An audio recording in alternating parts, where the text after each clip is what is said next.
You could have heard this episode for 8 hours early on our Patreon, patreon.com/indieheadspodcast. By joining us for as low as $1 a month, you'll receive episodes early and gain access to our Discord server.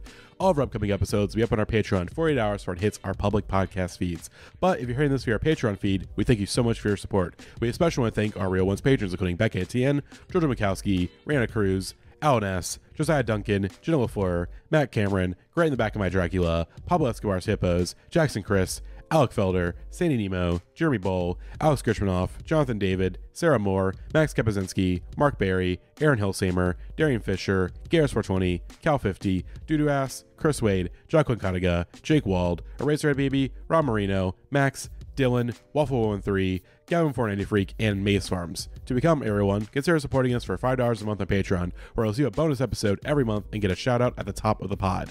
Anyways, though, enjoy the episode.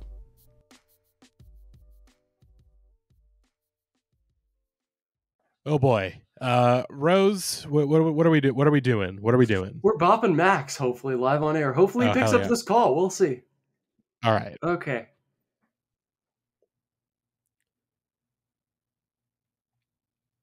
Yeah, put it on speakerphone and put it up to the mic.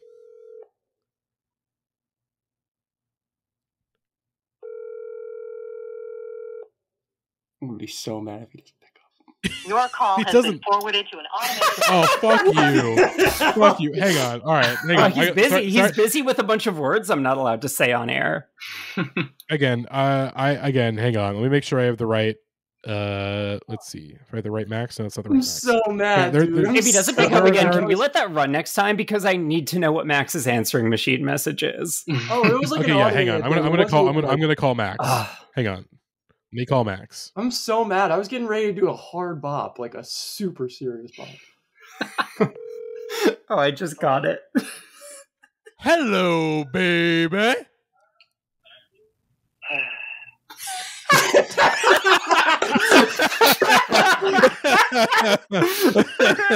All right. Let's get into the episode. Oh boy.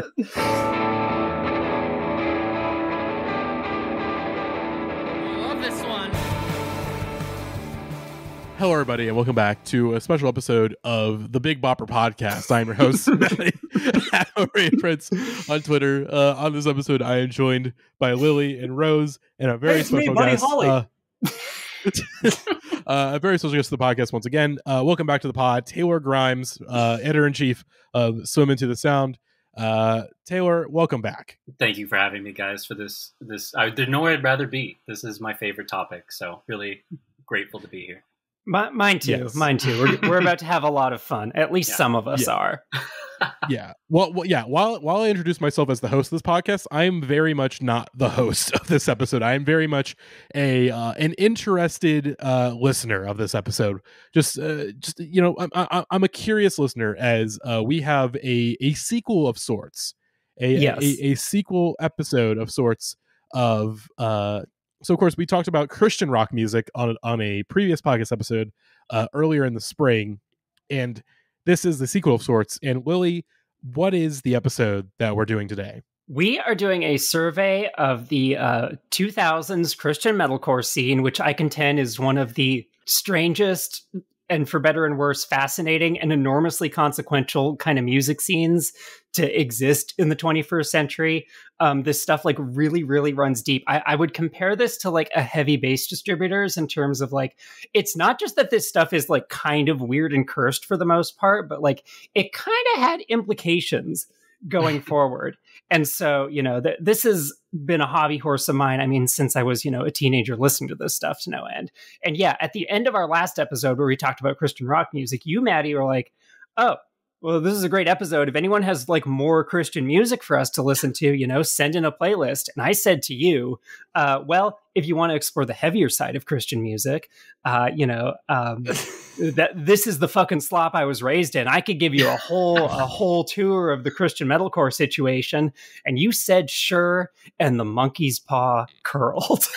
I was like, are you? Yeah. I became like a concerned parent. I was like, listening to Christian metalcore is a big responsibility. Like, do you feel ready for this? I don't want to pressure you into it. I just want to make sure that, like, you're aware that this is going to be a whole can of worms. And so now that we're here finally, Matty, how do you feel about letting this episode go forward? Here's the thing. I just, again, you asked me that like I know. Like I have an answer in my head. I don't know. I will admit, this is probably the least prepared I've been for a podcast episode in quite some time. Obviously, just the fact that we're doing 2 pods simultaneously, that is hurting me and my preparation status. Being back in the office, that's also hurting my preparation status. But also, again, this is this podcast at this point, it's all about just me being like completely out of my wheelhouse. Aside from a couple episodes here and there, Matty, I go into like every episode basically very blind to like almost everything we're talking, at least on the main pod feed wise. Like, I don't know anything about fucking psychobilly. I don't know anything about scary car music, Christian rock. I think someone else summed it up novelty best rock and when they roll. said, our goal is to either surround you with a bunch of freaks like Gavin and Max talking about like porno music for an hour, or surround you by like transsexuals talking about the gayest music you ever heard. Which, by the way, spoilers. We'll have a bonus episode in July on quote unquote porno music, whatever that means.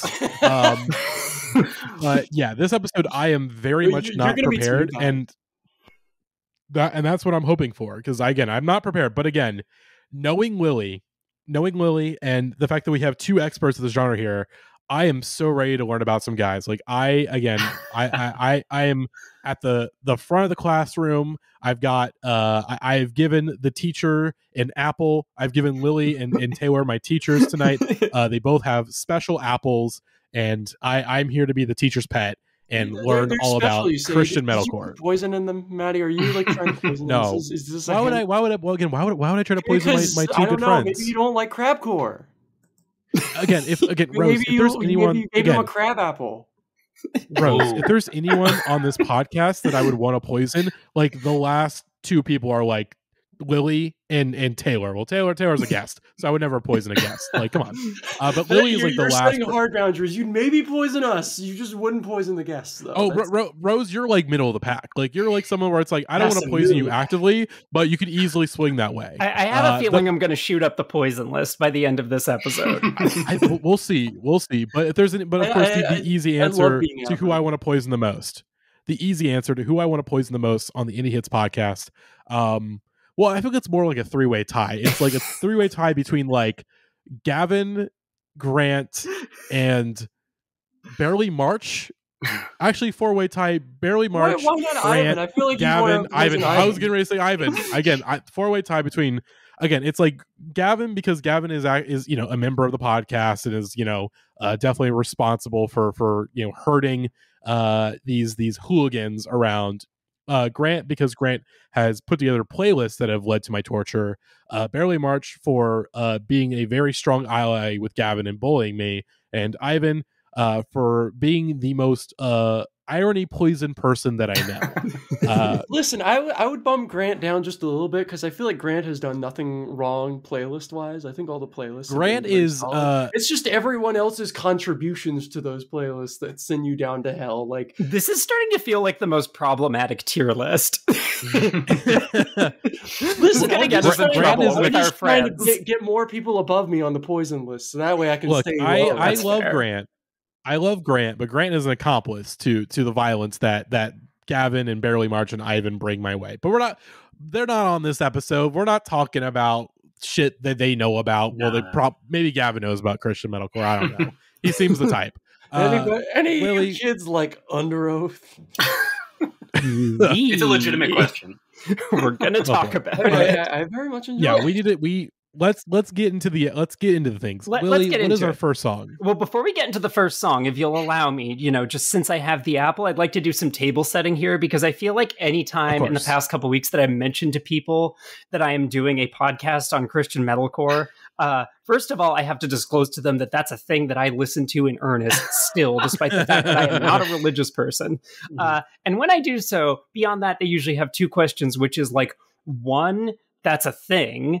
To which I say, oh, you don't understand. not only was it a thing, it was the thing. This shit, if you were tapped into the scene, was inescapable for like 5 years. Like between, I would say 2006 to 2011, this was like a commercial juggernaut, the likes of which have rarely been seen. And that perplexes people only further. So before we get into the music itself, I'd like to contextualize, like, I've been doing a lot of research. This is the most prepared I've ever been for an episode. And so I feel like it's important to contextualize how exactly this very strange thing all happened. So to answer the question of how it becomes a thing, naturally punk music is to blame. Because a lot of this stuff rises out of sort of the embers of the late 90s. You know, you have kids who are raised on like, you know, your Fugazis and your Black Flags. And those are bands. Can we pause for a second? Yep. Hello, baby.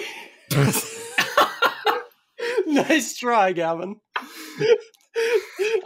Did Gavin try to bop you? Yes, I saw it. He literally had the caller ID Gavin on the mobile. I was just like, I know what he's... Oh, God damn it. I was educating there.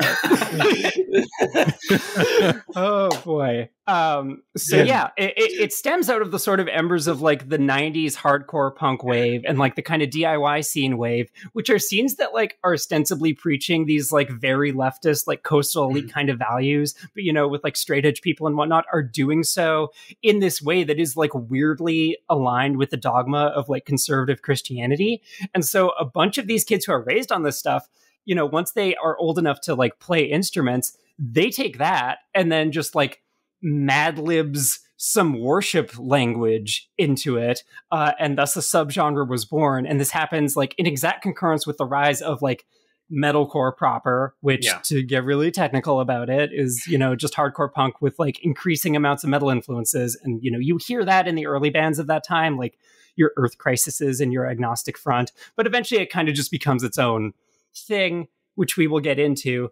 And as for like why, I have to admit, some of this is speculation because I was not like old enough to think these thoughts at the time. But the best theory I can put together as to like how so much of this happens beyond the musical track that has been laid down is essentially just that, like, you know, in post-Columbine George Bush's America and like all of these flyover states in the early 2000s, like the only way that these kids can gain legitimate access to heavy music is like under the guise of faith. And I experienced some of that too. Like, you know, it doesn't matter, you know, you have all these moms who are like hot off the heels of the Satanic Panic and you're like, oh mom, don't worry. Like the screamy music is okay because look at the lyrics. They're all about like Jesus and stuff. And like moms give that a pass apparently. And so that's how you end up with the situation within a few years where like youth group leaders are picking up instruments and like rehearsing and playing like drop tune chug chug riffs in the basement after youth group raps. And somehow that then becomes this like completely dominant force to the degree that like if you go to Warped Tour in 2007, you have to plan your day like really, really specifically to avoid hearing a Christian band. Like they fully fucking took over. And that is largely like to the credit of like the Christian music incubation system that already exists. Like you have these Christian metal labels like your Solid States, your Tooth and Nails, your Face Downs, who are all tapped into like the Christian rock radio distribution system. And so as soon as these bands get a little bit of legitimacy or these labels take notice of them, they can just plug them right into that. And suddenly all of these bands who are mostly comprised of like kids who learned to play guitar last year, like the median age of musician on the playlist we're about to go through is probably about like 23 at the time all of these songs were recorded. Like this is a scene that is really, really young.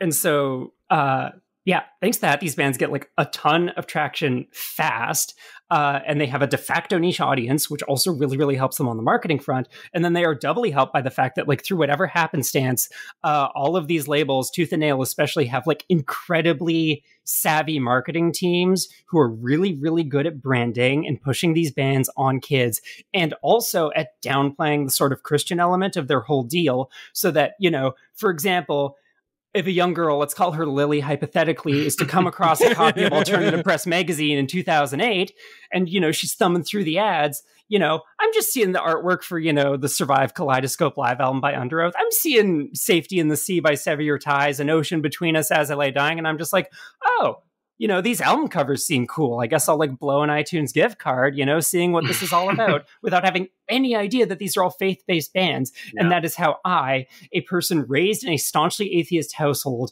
who like is not religious myself and deeply resented being made to go to a Catholic school, which was only so I could learn French, ended up accidentally standing a ton of like devoutly Christian bands. And there's a very, I would actually argue like the majority of these bands' fan bases are comprised of people like me, where the music is sort of like the religion is secondary to the music and all of it. But then conversely, because you do have people like in conservative households where the only way they can not only make, but also listen to music is also under the guise of faith, you have a lot of kids who are gravitating to this stuff for the religion first, and the music is kind of secondary to that, which creates for this very like cognitively dissonant fan base that a lot of these bands have. And sort of, there's a very bizarre trajectory. There's several band and fan trajectories that arise over the course of this whole thing. You have the bands that like, because again, a lot of these are, you know, kids being raised in conservative families and are very young, and they're like signed to a major distribution deal by the time they're 19 and just haven't dropped the faith yet. And so they stick with it through to adulthood and sort of have their reckoning and, you know, kind of quietly drop it. That'd be, you know, your Underoaths and your Devil Wears Pradas. Like they all do that.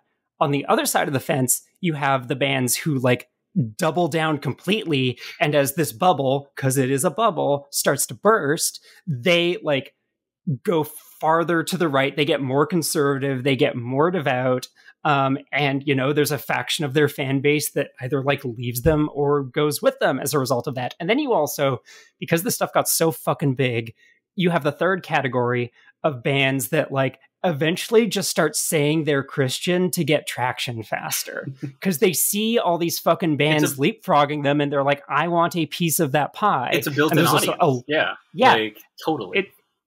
And we'll talk about all three of those kinds of bands, but it should be noted that like a deep, deep resentment builds up towards all of these people, because, you know, the mid 2000s are a fractured time. And so bands fucking hate these Christian metal bands, one, for like being Christian, and two, for completely blowing up their spots and like headlining a stage on Warped when they've been a band for 18 months. So that's kind of like the lay of the land heading into all this, which I think we should finally do. We're going to start our story musically in 2002, a fine year where nothing weird was happening in American culture at all.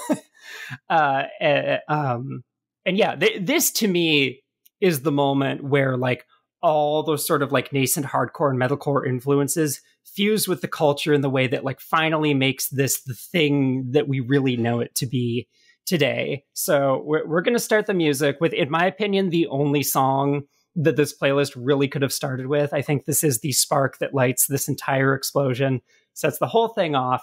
And thankfully we get to start with a fucking iconic 10 out of 10 song. Matty, hit that button. It's Memphis Will Be Laid to Waste by Norma Jean. Alrighty. God, this song fucking this song honks. I'm just gonna be iconic. What do you even say? All... Like I said in the server yesterday, you would be really hard pressed to specifically open like a metal song in its first minute better than this. That's like, it just gives you the whole fucking sandwich up front, and it is a good goddamn sandwich. I need you all to understand that, like, I love this stuff. I love this music a whole lot. I've been, in the last year, I've fully just started getting just viciously pilled on, like, metal and hardcore in general, and, like, scrams and, you know, all those fancy genres the kids are doing. But I do not have the critical faculties to talk about these in an intelligent way, so you're just gonna hear me say this owns like a lot this evening, just because here's the thing, these songs they do own, like they rip they slap, they, etc. Some of them own. I mean, this is very context dependent. I'll say up front that about half of these own. The other half could own, but don't for very specific reasons to do with the people who made them. I will just say now to the listeners, guess in advance how many songs you think I like this week, and just if you get it right, just I'll say now. This first one, yeah, obviously this one's great. This is great. Yeah, and I think that's like the most interesting thing about this genre to me.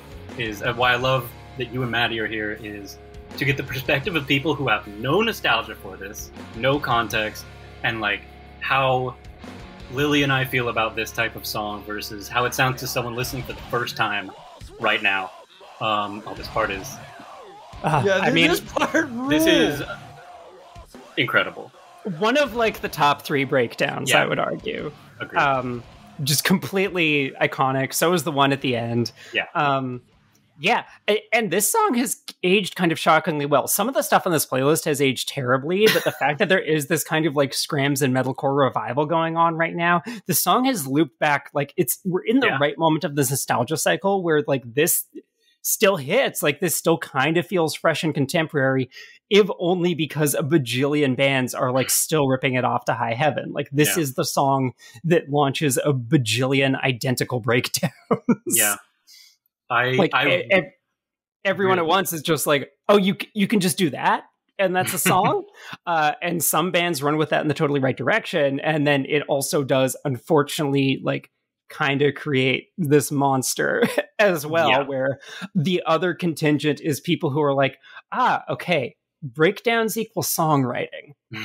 Point taken. We just need to do a bunch of those because, as much as I love this song, it is notably like 60% breakdown. Which is great. They're all good breakdowns. They're all really good breakdowns. They're all good. I mean, that's the problem with the other stuff. The people just forgot to make the breakdowns good. Yeah. That's like all I was chasing for a while in high school too, is just like, oh yeah, another slow part. Like I love this chuggy shit, but I think this song and The Chariot, which is kind of like an offshoot essentially for those. I was going to say this song features Josh Skogan of The Chariot, who could like also make this playlist in their own right, but for redundancy's sake, I did choose this song or a song with him on it. I mean, if it was going to be a song with him on it, it had to be this one. Partly because of its place in like scene lore, and also just because I didn't want to do a Norma Jean song with fucking the next singer, Corey Brendan, who outed himself to be a colossal asshole a couple years ago. I think that'll be a running theme. Problematic. Yes. Yeah, this will be a very running theme. Corey Brendan made fun of BLM protesters on Twitter, and then in the replies said he didn't care if Trump voters came to Norma Jean shows. So fuck that guy. Yeah. But that's a lot of these bands, also just a rotating cast of singers, bassists, guitarists, just a real ship of Theseus thing.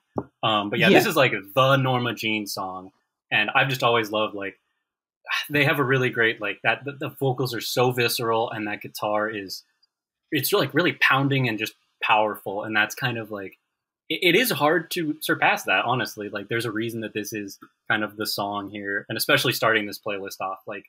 Really good pull, I think, and like emblematic of this year, Totally. It's kind of the standard bearer in a lot of ways. And eventually it gets replaced with like kind of another standard. But for this sort of like first phase of the explosion era, if we want to mark that from like 2002 to 2012, which are the years covered in this playlist, this is totally what sets the sort of like grimier, more hardcore influenced, more like cheaply produced lo-fi phase of all of this, like completely off. Like this is it's truly Barry Jenkins foundational. Yeah, and I do love that it does kind of sound like janky and like a little shitty and like not like it's not like lo-fi in the sense of like lo-fi music, but I love it. Just sounds like it's always eternally coming out of my skull candy. Like it's so right. Like, it's absolutely correct. Yeah. And yet it has this really like beguiling texture in spite of that. Like I don't know. I got to learn more about Norma Jean's guitarists in this era because they have such a like unique tonal sense. Like, I have never been able to figure out what the particular quality of chord is during that little like ba da da da da da da bridge. Like that stuff is just so evocative. And I think that also really speaks to the fact that, like, as much as we're about to dunk on a lot of these bands and like this wave in general, part of why this wave becomes a wave is because a lot of these bands also have like some real fucking ideas, and nobody outside their diehard contingent takes it seriously because they are like the easy to dunk on, Christian metal guys. It's the least cool thing in the world, and yet they're making some undeniably like very cool heavy music that, again, kind of sends shockwaves like through the rest of the time period since. Like, okay, this is going to be the Galaxy Brain take that really gets me yelled at, so I might as well just disclose it here. I really do not think you get the early 2010s hipster metal explosion without Christian metalcore. Like, the way that informs the sensibility and the way a lot of Christian metalcore kids like myself like turn 16 and start reading Pitchfork religiously, like that is what paves the way culturally for like the Sunbather 9.1 or 8.9 or whatever Lily. It was. You can give these takes out with no judgment. One, because I'm not a Christian metalcore guy. Two, because I'm just not a metal guy in general. Like, my favorite metal album is the Artwork by Liturgy. Like, hey, that's a cool record. Which you introduced me to, I think. Really, you're the one who put me on that record because you're like, hey, the horns in here sound like Dean Blunt. You should check this out. And I was like, okay. that is actually what I said. I distinctly remember having that conversation with you. That's such a like Matty way to introduce. It is. I forgot about that because I finally listened to the Redeemer at your behest, and I was like, oh, this just sounds like the like fake MIDI on the Artwork. There we go. This song again, this is truly a no thoughts head empty episode for me. It's just like, because I don't know how to talk about this music. Neither do I, Matty, I'm here to hear the scene reports. Yeah, I'm here to hear the scene reports, and I feel like we didn't touch on Taylor. Taylor, I should ask you, why do we have you on this episode? Because I know you were interested in coming on when I broached like, hey, who wants to come on and talk about Christian metalcore? So like, what's your origin story with this genre? Yeah, I was gonna actually talk about that on the third song because that's like a band that's very personal we'll hold to on. me. Okay. Yeah, we'll hold on. Cool. Yeah, I like that. I'm so scared that at like any moment in this episode we're gonna get another attempted bopping. It could happen at any time. I'm almost we're wondering gonna get some attempted some stuff. That's a joke just for Taylor right now. I appreciate it. Oh no, I don't like this. I don't like this. Oh, I can't wait. Like the problem is, I like these songs, but Lily refuses to reveal to me what horrible crimes these people have done. So I'm just like absolutely terrified of like how almost done.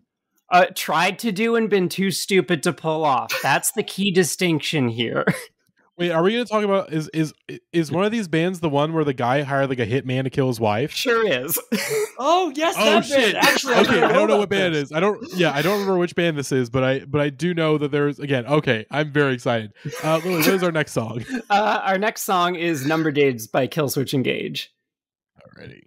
And I should set for myself the over-under of how many of these songs I learned to play on the drums when I was in high school, because we're 2 for 2 so far. Damn. I can play Memphis and this. I don't know if we ever actually ended up performing this. This is some D-Cut Me lore, but that my school had this like extracurricular program where we allowed to basically just like be a cover band and play whatever we want, provided it was like palatable, quote unquote. And we played the shit out of the Christian card with a lot of songs because we were like all into metal, and my like conservative ass like Catholic school administration, anytime there'd be like, you can't do that music, it's too aggressive, it's evil, blah blah blah blah blah, we could just like pull up the lyric sheet and be like, Jesus, and they were like, God damn it, they've got us again. Yeah, that is, like you said, like at the top, that is a huge reason that this exists. I feel like that is like a loophole lyrically almost, and for someone, exactly. Yeah. It totally is. And we should like talk about some of the more sort of like overtly devout lyrics in some of these, because to the untrained ear, like all of these vocals sound the same. I know that Jesse Leach, the then lead singer of Killswitch Engage, the song is like, it's basically like the story of the Tower of Babel written as if it were like a Dark Souls intro cutscene. It's like the lyrical energy, which is what a lot of these bands end up doing. They're like, what if we make the Bible all like video gamey and morbid? Yeah. And like vaguely threatening, which is very, very funny. So Killswitch, I should say, because there's maybe some confused listeners here, are not technically a Christian metalcore band. Even though Jesse Leach, the singer who did the lyrics for this song, is very Christian, and like the lyrics on this album are very, very Jesus-y. But nevertheless, I felt that this song specifically was good to include because of that. And then also, like, as much as the Norma Jean song sort of sets the scene in terms of what is happening sonically, I feel like this really sets the scene in terms of what is happening behind the booth as well, because it should not be, we should not neglect the influence of Adam D, Killswitch's guitarist, on this whole situation. He actually produced Bless the Martyr and Kiss the Child, the Norma Jean album that Memphis is off of. He produced this. He has produced like half of the bands on this playlist at some point or another, and we're going to hear him on, I think it's at least 2 more songs through the rest of this playlist. Yeah. So he really like steps out early and becomes a bit of like the house guy for all of these bands. Every scene needs a guy, like a guy. He's one of the top guys. Like, he has been responsible for a lot of the most like critically acclaimed and or commercially successful albums in the scene. It's kind of like, I was looking through it, it's him and Joey Sturgis. Yeah, I was gonna say he molded so many bands like that, and like totally. Joey Sturgis we're going to hear on 2 songs on this playlist, so it just goes to show kind of like how concentrated the stuff was as well. Like, I think there was a pipeline. There was a pipeline. The extent to which this stuff was centralized is like very, very important in sort of informing how it all kind of happens. And also the fact that there's like a bunch of scene hotbeds. Like, most of the biggest bands in this entire wave are either from like Florida, Georgia, or Ohio. Those are like the 3 epicenters. Columbus. Florida, Georgia, Ohio. Columbus and Ohio. To quote former guest of the show, Chris Wade, shouts out to Ohio excellence real quick. We got a lot of Ohio excellence coming up. As a South Carolina resident, I refuse to respect the state of Ohio. They are my sworn enemy. I don't know enough about American culture to know the reason for that. There's beef. There's just a lot of beef. Mainly Charleston has beef with Ohio, but like South Carolina in general, no. Interesting. Had no idea. I'm not a big Killswitch guy, but I would like to say, on the topic of types of guy, this has one of my favorite tropes, which is a guy who's just in the background at one point talking, like monologuing underneath the riff, who is just like, he might be saying religious shit, it might just be weird poetry, but like that is a trope that I always kind of love when it pops up. Like, if bands do it with, like conservatively, like at the right points in songs and don't overdo it, like, that can hit, and you're that guy's there are plenty of places it's done well. Like, for example, my favorite metal band, REM, did this on their first EP, Chronic Town. I believe it was what was it? I don't remember. Oh wait, it's all their first album, Murmur, not Chronic Town. Jesus Christ. It's a good trope though. It's always done well. Yeah, like See You Space Cowboy is a band that I love now that's doing this type of stuff, and they kind of overuse it, but again, like, I would love to be, I don't know the lineups that well, but I'm just like, I hope that it's just one guy who might be the guitarist or the bassist, but it's like, that's the only vocals I do is just talking on this one song, and, respect that. Only the spoken word stuff. I think there are a couple guys like that popping around. I believe in this case, the spoken word was actually done by Jesse Leach. Okay. Yeah, shout out to the spoken word guys. Also, like, part of the relevance here is I feel like, even though, so Memphis and Numbered Days, like, those albums come out within 6 months of each other. And this album actually comes out first. And I feel like, because it's happening kind of pre-Norma Jean ascendancy, is very much representative of sort of like what the sound was more like in the late 90s. They're still kind of holding on to that, like, Metallica-ish, like, more conventional hardcore-ish influence. Yeah, and the thrashy, like, power metal-y kind of stuff too, which, like, Killswitch goes on to really, really turn into their thing on future albums once Howard Jones comes on board. Yeah, I know. Go ahead. Oh no, you go ahead. I was just going to say, my primary brush with this band is like soundtracks for video games. Again, is like an example of like how big this type of music got to. Like, I think this was in just like Madden and Burnout, or like weird, like just EA games, like mainstream stuff. And there was just a Killswitch song in there, and like that licensing side of stuff did get kind of big for a minute. Like, just throw in a couple metal songs, and these types of bands excellently made palatable metal It would kind of sit shoulder to shoulder with whatever pop, Block Party, whatever stuff that was also on those types of soundtracks. They could scream like just little enough to kind of get that type of placement. Yeah. Like it wasn't too much, it was just enough to make like, I don't know, a guy playing like SXX Tricky feel really good about himself. These bands are crazy ass white boys, but they got a sensitive side. That's what the sung vocals are for. Yeah, it is. Well, true. that and sing and praise. That's what the clean vocals are for. Speaking of which, we should get into our next band on that note. Now, I will say that. Oh yeah, I like the song. Also, I should say that. Oh, you like this song now? Yay! Well, actually, the Killswitch song that was one I'd always like. It was there's two later, I believe. So we're 2 for 2 so far.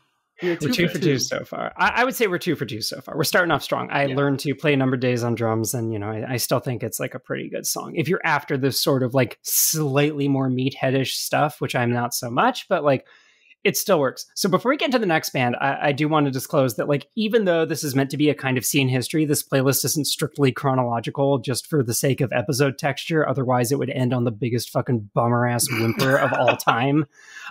So I've shuffled some stuff around. So now that we've seen 2 songs that sort of like set the scene for the explosion that's about to happen, I want to like jump us forward a couple years to see kind of like, get a sense for the state of the sound at its peak. And I should say, so we're jumping from 2002 to 2007. Now, a little band called Underoath happens in this time. If you're on our Discord server or have interacted with me in any way, you may have heard me mention them from time to time. We are going to talk about them later so that the episode stays interesting.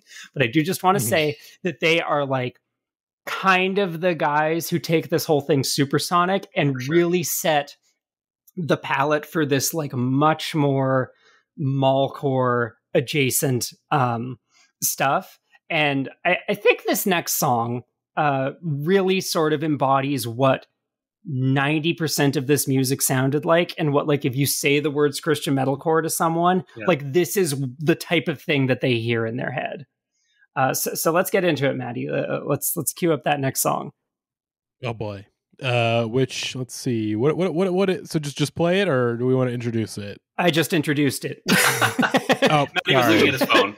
Matty was looking at his phone. I was looking at my phone. I didn't hear the band name, so I was like, wait, did we introduce the song? But it's in case there's any non-attentive listeners like myself. It's Matty, Prada. One of these days, somebody's gonna bop you, and you're not gonna be expecting it because you're gonna be looking at your game. I mean, phone. I literally got we're recording this episode after we recorded the next Best New Pod episode, so that doesn't come out until Wednesday or Friday for everybody else. And I got bopped. I got bopped on air. So we're striking early. It's like we're technically we are striking after, but for the listeners, we're striking early. So we get to hold a W. Just because I don't think I've actually said it yet, I should say that this is number 3, Never Forgot by the Devil Wears Prada, which I don't think is a very good Devil Wears Prada song, to be honest. This is not about picking songs I like the most. This is about picking songs that give you a sense of what was really going on with this stuff. And I do think this song, this song just fills out like the full bingo sheet of Christian metalcore tropes. You got your angel devil vocals. You got your really like clean, auto-tuned, like wimpy praise bridge. You have this like totally disjointed riff salad writing. You have, as many of these bands do, a keyboardist whose significance is very unclear when you listen to the music. And was later dropped. Yes. And was later dropped. We don't know this guy. The long-haired synth player is kind of like Christian metalcore's answer to like the new metal turntablist who doesn't appear to be doing much of anything. Well, to be fair, the new metal turntablist is like he's necessary for the vibes, more. Yeah. Like so are the metalcore keyboardists. Exactly, honestly. It's a good parallel. Trust me. Yeah, you're actually right. Like especially with the last band we're going to talk about tonight, I feel like the keyboardist like. He's really power stance in there in a way that's some of them put their fucking mark on it, and not in a great way. Some also, I don't want to be totally mean. Some of them are very, very utilitarian, and also, being the vibe setter for the live show is not like the worst job to have. It's just a very funny thing when you are like in a mosh pit listening to a bunch of chug chug riffs, looking at a guy playing the synthesizer, and you're like, he doing anything? Not plugged in. Which in a way led to like Skrillex and shit like that. I mean, that dude was kind of in the metal, like, what was it? I forget his from First to Last. From First to Last. Yes. Yeah. And I mean, like, that, and the way that by the end of this playlist, kind of like by 2012 dubstep had blown up, and like that influence was all over this genre. So that is definitely like worth talking about, especially in this context, like, and more so later, but yeah. No, totally. And I think another thing just to note about Devil Wears Prada, that's sort of like the lyrics to this song, even when I looked them up, I was shocked by how like really, really praisey they are.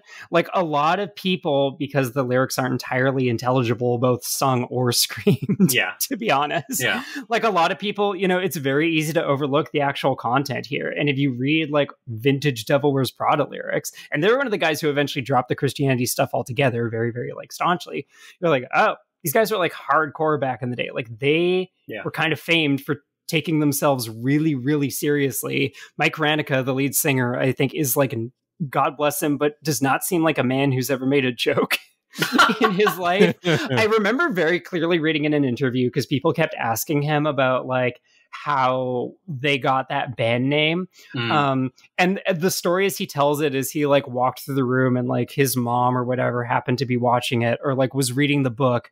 And he was like, I thought it had like, you know, a really good, like compelling message to it. Like I really like the implications of that. And then I watched the movie and discovered that it was like total capitalist garbage. And you're like, okay, Michael, relax a little bit. That's a movie about quitting your job. I don't think we need to go that far with it. Also, you guys really did not help your case by having some of the dumbest song titles of this entire era. I was going to say, right after this, you have HTML rules, dude, DOOD. Like you have Goats on a Boat immediately prior. This album also has Reptar, King of the Ozone. That's what I would have picked, honestly. That is like, I was like in high school, I was like, if I played sports, that would be my walk-on music, like that kind of thing. Like I really loved that. This album is great. And my like, this was Plague specifically, the first band that I ever went to go see just with my friends, like not my parents driving me or dropping me off. So it was like, wow, this felt so cool to me at the time, and still does, like in a way. I do still love Plagues and like listen to Devil Wears Prada today, you know? But I would say for like the unimpressed listener, based off that snippet, go listen to With Roots Above and Branches Below, because that album holds the fuck up. That is a great metalcore album. That might be my favorite of theirs, but there's stuff now like the Act 2019, like they've definitely developed and honed. It's been a fun band to watch grow over the years, for real. This early stuff is a little goofy for various reasons, kind of. But like they're dropping an album this year, and I'm stoked to hear it. Like all the singles have been great. But yeah, like this was definitely one of my first forays into like hardcore music in general, for real. And there was some safety where I'm like, okay, like, you know, it's crazy metal shit, but like I'm going with my friends, and the knowledge in the back of my head that all this stuff is like Christian need, like that was like a safety net in a weird way.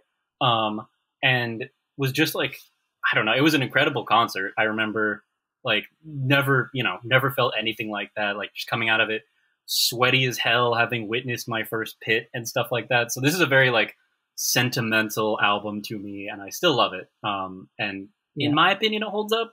Again, like I'm curious how Matty and Rose feel. Both of them are kind of I think deflated already. Barely visible in the Zoom frame. I'm worried.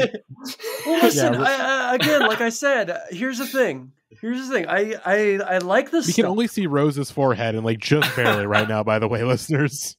So there we go. That's just because like I have a tendency, when like people just start talking for more than like 2 minutes, I start just like slink in your back chair. in my chair, like during the Yonkers talk on the last Best New Pod episode. I want you all to understand, I was like fully slumped back in my chair, like just like beyond, like literally down to this level where you can't even see my head in the Zoom window. Like, so yeah, talk about teenage trauma. Yonkers, that's teenage trauma for me. But I digress. Listen, I love you all, but sometimes you just you talk and my brain just shuts off because I have like severe ADHD and I just like need something to hold my attention. And so I just open up Not Words on my phone. I start playing that. And I'm just like, this is like, yes, I'm doing great. Anyway, this song. Yeah, initially, yeah, didn't like it that much, but I've come around. This is one of the ones that like I finally came around. I was like, yeah, this kind of rips. Yeah, this is a song I give like a soft pass to. I'm just like I'm very particular with like my wimpy vocals, my taste in wimpy vocals. And this Jeremy one lays the it on Poster is like an acquired taste of a wimpy vocal. Yeah. I do have to say he is among the wimpiest, certainly, like very notoriously so.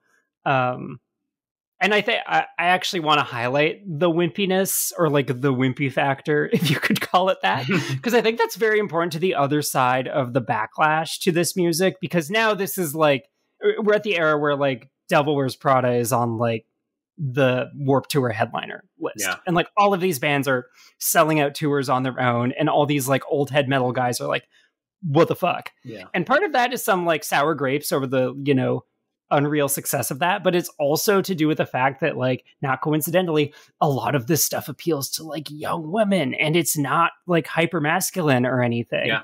And like a lot of people are incensed about the fact that all these teenage girls, myself included, are like flocking to these androgynous, wimpy voiced, floppy haired dudes, and they're like To Write Love on Her Arms t-shirts.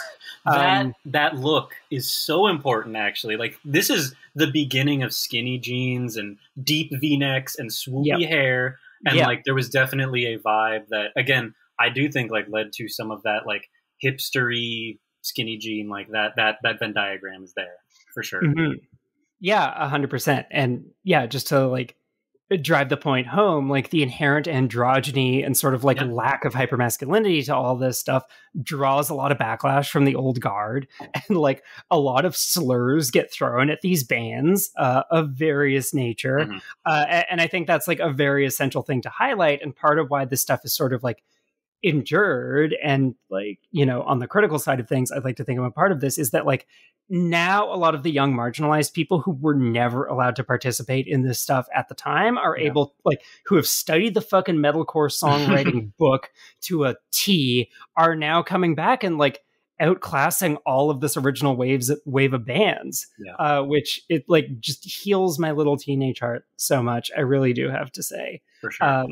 And again, like now a lot of those bands, unlike these bands did, have credibility among like, forward-thinking music publications. Yeah. Like this shit is all kind of becoming like cool and subversive again, but like it cannot be stressed enough how much vitriol was leveled at all of these bands at the time just for like having long hair, essentially. Yeah. It's like, so did James Hetfield. Come on. Yeah. But you hear something like compromised your doctrine. I feel like there's different kinds of long hair. Like there's different types, like there's the guys who clearly haven't used shampoo in like several months, and the guys who like look kind of greasy, but like not that greasy. Yeah, it's true. I mean, to borrow a new favorite phrase of Jackie's, a lot of the people in this playlist, their hair is not beating the Little Fruity allegations. No! That's the genre of long hair they have. And that's why I fucking love this shit, because though I didn't realize it, like, a lot of that appealed to me on some level, and I was able to sort of like carve out this little refuge, from all of these like really macho, like kind of problematic bands and other scenes. But then, unbeknownst to me, I was like kind of indulging this, in some cases, like really conservative bent on extreme music, which we'll get into a little bit later. And speaking of problematic bands. Speaking of problematic bands. Is this the one? Yeah, this is the one. This is the one. Yes! Maddie, just play the song. Maddie's been waiting for this. Let's go. Music to hire a hitman to kill your wife to. Now, just to give a little bit of context, like part of why I chose this song and this band, aside from the wild ass context we have to talk about, is just that this is kind of the other side of the coin. Like there also was some of this stuff that was really popular. I would think of All That Remains is like very much in a similar vein. Killswitch as well. Like who are doing the metalcore thing, but in this much more like conventionally, testosterone-y, macho way. But that's not important. What's important is that this guy tried to kill his wife. And unfortunately, I must say I really love the song. I think he should be allowed to do like one attempted crime. As long as he doesn't go through with it all the way, like this song kind of makes up for any. I really hate this song. I think just because, and I did have an As I Lay Dying phase. I liked this song at the time, but now, like, one, I can't divorce it from the fucking guy whose vocals we're listening to right now. And like further to that, just again, the more testosterone-y thing is not particularly my thing. So like this sort of more like brawny take on the sound just does not really appeal to me at all. This is also like right there. This is extremely fucking butt rock in a way that I don't particularly appreciate. Like these are some very like, and I love Linkin Park. These are some very Chester Bennington vocals. See, as I think I will get into as we continue on, with like metal and hardcore, the more like upfront and boneheaded you get with it, the more I kind of get in. Like, the more I kind of buy in, because I don't know, there's something about it where I'm just like, I really love it when artists just choose to like, they know like, yes, this is excessive and we're gonna lean in. I appreciate a particular flavor of that. I think this is just not my flavor, which again is very much like many flavors. Informed by the people involved in this song, or one person involved in this song. I will also say, just to highlight how fucking successful this stuff has started to become. So this is An Ocean Between Us by As I Lay Dying from the album An Ocean Between Us by As I Lay Dying. This album debuts at number 8 on the mainstream Billboard charts and sells 40,000 first week. Yeah. So, see, I knew I'd get you with the chart stuff, Matty. We're going to get into some other fascinating stats. Numbers. Yeah, we're going to get into the numbers. Get those numbers up. In one particular case, this band got the numbers up and then way the fuck down. So, I mean, do I just give you the Cliff's Notes of the fucking Wikipedia page on Tim Lambesis? Yeah, I'll say this, in terms of the numbers. I mean, in terms of my numbers versus the lead singer's numbers, in terms of the times that I've hired a hitman to kill my wife, I'm at 0. He's at 1. I think I'm doing pretty good. I don't know. But this is a 0 attempt to hit. We should podcast. Everyone, my numbers. I'm not legally allowed to talk about them.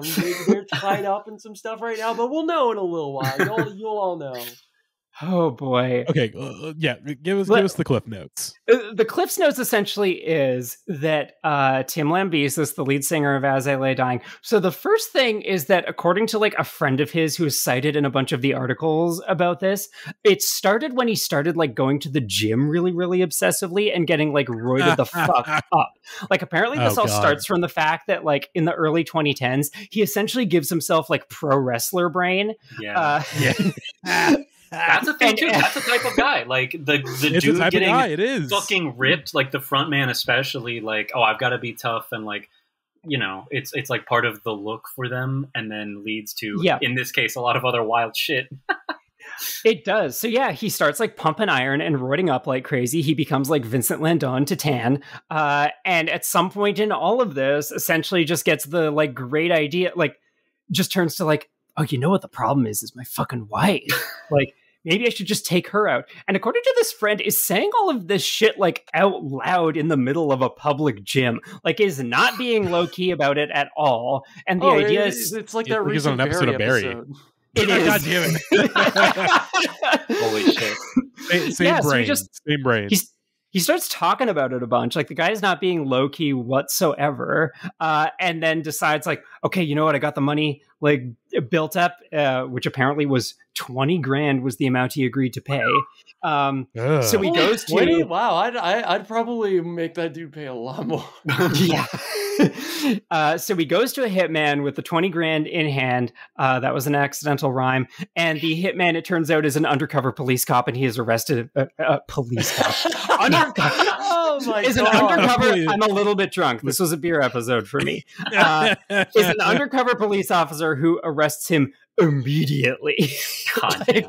The flight of this idea he's had is essentially like shorter than like the original Wright brothers flight. Like it is this little blip that completely, well, for a while tanks the career of his whole fucking band. So also in retaliation in the press at this time. Imagine though being in that band and like you get a call, it's just like, hey guys, front man got arrested. He tried to murder his wife. You know, it's like really fucked up. We're gonna have to cancel that Euro tour. Well, it's a little bit of that because the band like kicks him out immediately because they fucking have to, and then in retaliation he discloses that Ding Ding Ding, As I Lay Dying are the first big fake Christian band. They confess to completely lying about it, just for the sake of record sales. Tim Lambesis is the one who spills that in retaliation with the rest of the band for kicking him out over trying to kill his wife effectively. And eventually, okay, let me find the exact statistics. He's in jail for like a little bit. Okay, so he serves 2 years, gets paroled in 2016, and then, get this, rejoins the band in 2018. Isn't that nuts? That's so fucking nuts. They let him back in. He's still with the band now. That is insane. What the fuck? Yeah. Wait, what are like insane, just a bit of lore to just throw in there? One of the wildest bits of lore in this whole thing. So cancel culture definitely does not work, is the takeaway from all this. I also just want to highlight the fact that I made that pro wrestler brain joke earlier, but that is his defense team's actual basis for their case. Is there like his brain was rotted from steroids? Like, he was like, they essentially tried to plead steroid induced insanity, and it doesn't work. Again, it's just like my client. He was good. He the steroids made him almost pull off a Crispin Wall, but he didn't do it. So I mean, hey, I didn't want to. As a non-wrestling person, I didn't want to overstep and make a Crispin Wall joke, but the phrase Crispin Wall brain definitely did occur to me as an alt on Pro Wrestler Brain earlier today. Yeah, I'll take the bold on that one. I'll take the bold. He was sentenced on attempted Benoit. Oh god, that's the thing is that like it's funny that Rose is like, this is my favorite song. It's like, this is also up there for me. It's like I can't really play a favorite because it's just like, again, all this shit sounds the same favorite. to me. Matty, when you find out what my favorite is, you will lose your shit. I'm not surprised that this is your favorite, Matty. Again, this is like one of the WWE adjacent ones. It really this could pass for entrance music. It's just like, all this shit sounds the same to me, but it's like this is the one that hits the pleasure centers of the brain like a bit more like more like on a primate level. Like, all right, like, ooh, butt rock sounds. I like, ooh, like it's like exactly. Keys, it's like a baby with car keys. It's like, ooh, a little butt rock voice. Ooh, it sounds a little bit like West Mud. Oh, I love that. Little guy enunciating way too much on the chorus. Like, part of my monkey brain is into this. That monkey brain thing is a huge part of this genre, though, too, and also why, again, I'm not religious, but like I can overlook lyrics and or not pay close enough attention to them because the riff is fucking sick or the breakdown hits, and it's like sometimes you don't need to explain that, right? Like this just hits me, and I fucking love it, and it makes me want to like fucking lift weights or whatever. And that's all you need, you know? You don't always have to rationalize. You know what this song makes me, it really makes me want to hire a hitman to kill my wife. That's just what this song makes me want to do. Like, I hate my wife. Leaked Matty's pitchfork plans. Oh no! For the summer. Oh god! Okay, we literally before the podcast was like, this is gonna be a non-problematic pitchfork year. This is gonna be a drama-free, non-problematic year at the Pitchfork Music Festival. But we're about to take it so hard. Matty's gonna marry someone and then hire a hitman to kill them. A lot of work to do, dude. There's again. Matty, you got a full-time job, 2 sets of podcast episodes a week to listen to, and you have to fit in time to find a wife and kill her. To elope. Hey, attempted solicitation of murder is there's a hard, honest work. There's a couple predictions for my future. There's this, obviously it's now popped up. About 4 years ago, Alex was like, who is the first person in the Indieheads podcast that's going to have a child, and why is it Matty sextuplets out of wedlock at the age of 27? So, I'm really facing a multiverse of madness coming up in my life. So we'll see which one I decide to enter. But let's get back to the music. Get back to the end of those allegations. Before we get back to the music, sorry, Maddie, to keep disrupting your flow. You can either take the Sextuplets universe or the attempted wife murder universe. Your choice. No other choice is allowed. Maddie, I'm gonna unalive myself in both scenarios, Rose. So it doesn't matter which one I take. Before we get to the next song, I forgot to do this a couple songs ago, but now that we are at the midpoint of this playlist and we're sort of, dabbling in the waters of like the commercial peak for this music, I think it's finally time, Maddie, if you will be so kind as to open up the YouTube link to sort of really get a picture of the exact nature of the backlash to this music. Folks, we got to go to Bible camp. Oh, yeah. Oh. And not just any Bible camp. Oh, my God. Yes, finally. We're going to Fat Mike's Bible camp, everybody. Yes. Oh man, it feels wrong to do this about Gavin, but like, fuck Gavin. You don't understand, like, y'all tease this video. They're fine. If I'm going to give this band about being Christians, I want to know what they're talking about. I'm not going to come disrupt them, but I'm going to go check it out. It's in 4 minutes. I'm going. Oh my God. There's a Warped Tour Bible study? There was! That's how big this shit was! And it's heavily populated! 10 p.m. I just want to check out what you guys are doing. 1 John 1. That which was from the beginning, which we have Holy heard. shit. Amber. So we got Dango from Amber. Dango! This is concerning the word of God. I failed. I can't do it on my own. Just like every other person in the world. Toby from Emery. Toby looks like, are you a good person? he kind of looks like a mixture of like Ashton Kutcher and Ariel Pink. God, I just can't get over like sitting next to Aaron Gillespie. Pull together. Like Fat Mike in this room is just like, I've been married 14 years. It's like throwing a grenade in there. Just I see chicks. I'm like, that's awesome. Hang on. I know we're about to hear the Underoath guy. We need to everyone quiet. We need to hear what Fat Mike just said. Temptation bad? Oh, I've been married 14 years. I never cheated on my wife. You know, but I see chicks. I'm like, that's awesome. If you see inside me, I'm a terrible person. I want to know why you think you're a terrible person. Because I'm capable of hating people. I have hated people. I do a lot of freaking crap that isn't right. No, but we all agree. Haley Williams. Oh my God, I was gonna say, is that Haley Williams? Right? Yes. Like who was totally in on all of this. He drank wine. The guy partied a little. He drank wine. Oh wait, this is important. Quiet.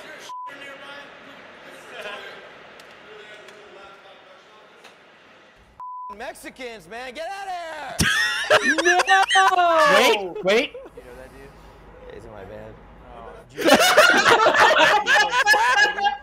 you care about your relationship with God? What's more important? My relationship with God. See, I take care of bums on the street. No, but I mean, if you give somebody $20 so they can hurt themselves with drugs and be addicted. You don't drink? Yeah, of course I do. Well, what do you f***ing call that? I hope I didn't offend anybody tonight. I'm trying to be very respectful. I just want to tell you I'm into punk rock. You're my favorite songwriter.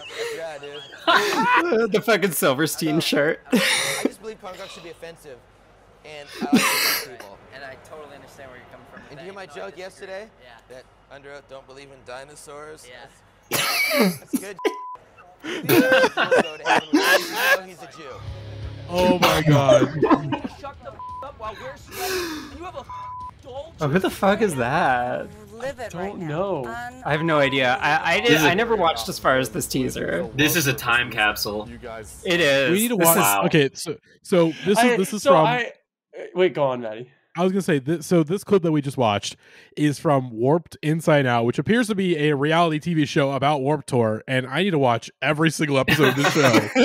We need to watch every. We need to do. Our next miniseries is going to be an episode by episode breakdown of Warped Inside and Out.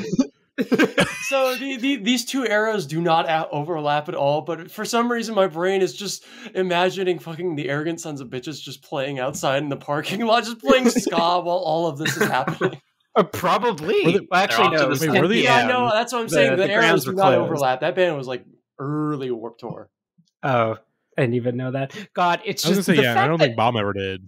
Warped Tour. You know, no, Bomb did not do Warped Tour, but Arrogant Sons of Bitches did. Like they literally, like they did that earlier, where kids would like play out in the parking lot outside of Warped Tour. Oh boy. Oh my God. God. What a little time capsule. And again, the fact that Hayley Williams is casually there shows you like how big and consequential a lot of these like early Christian Warped Tour people became.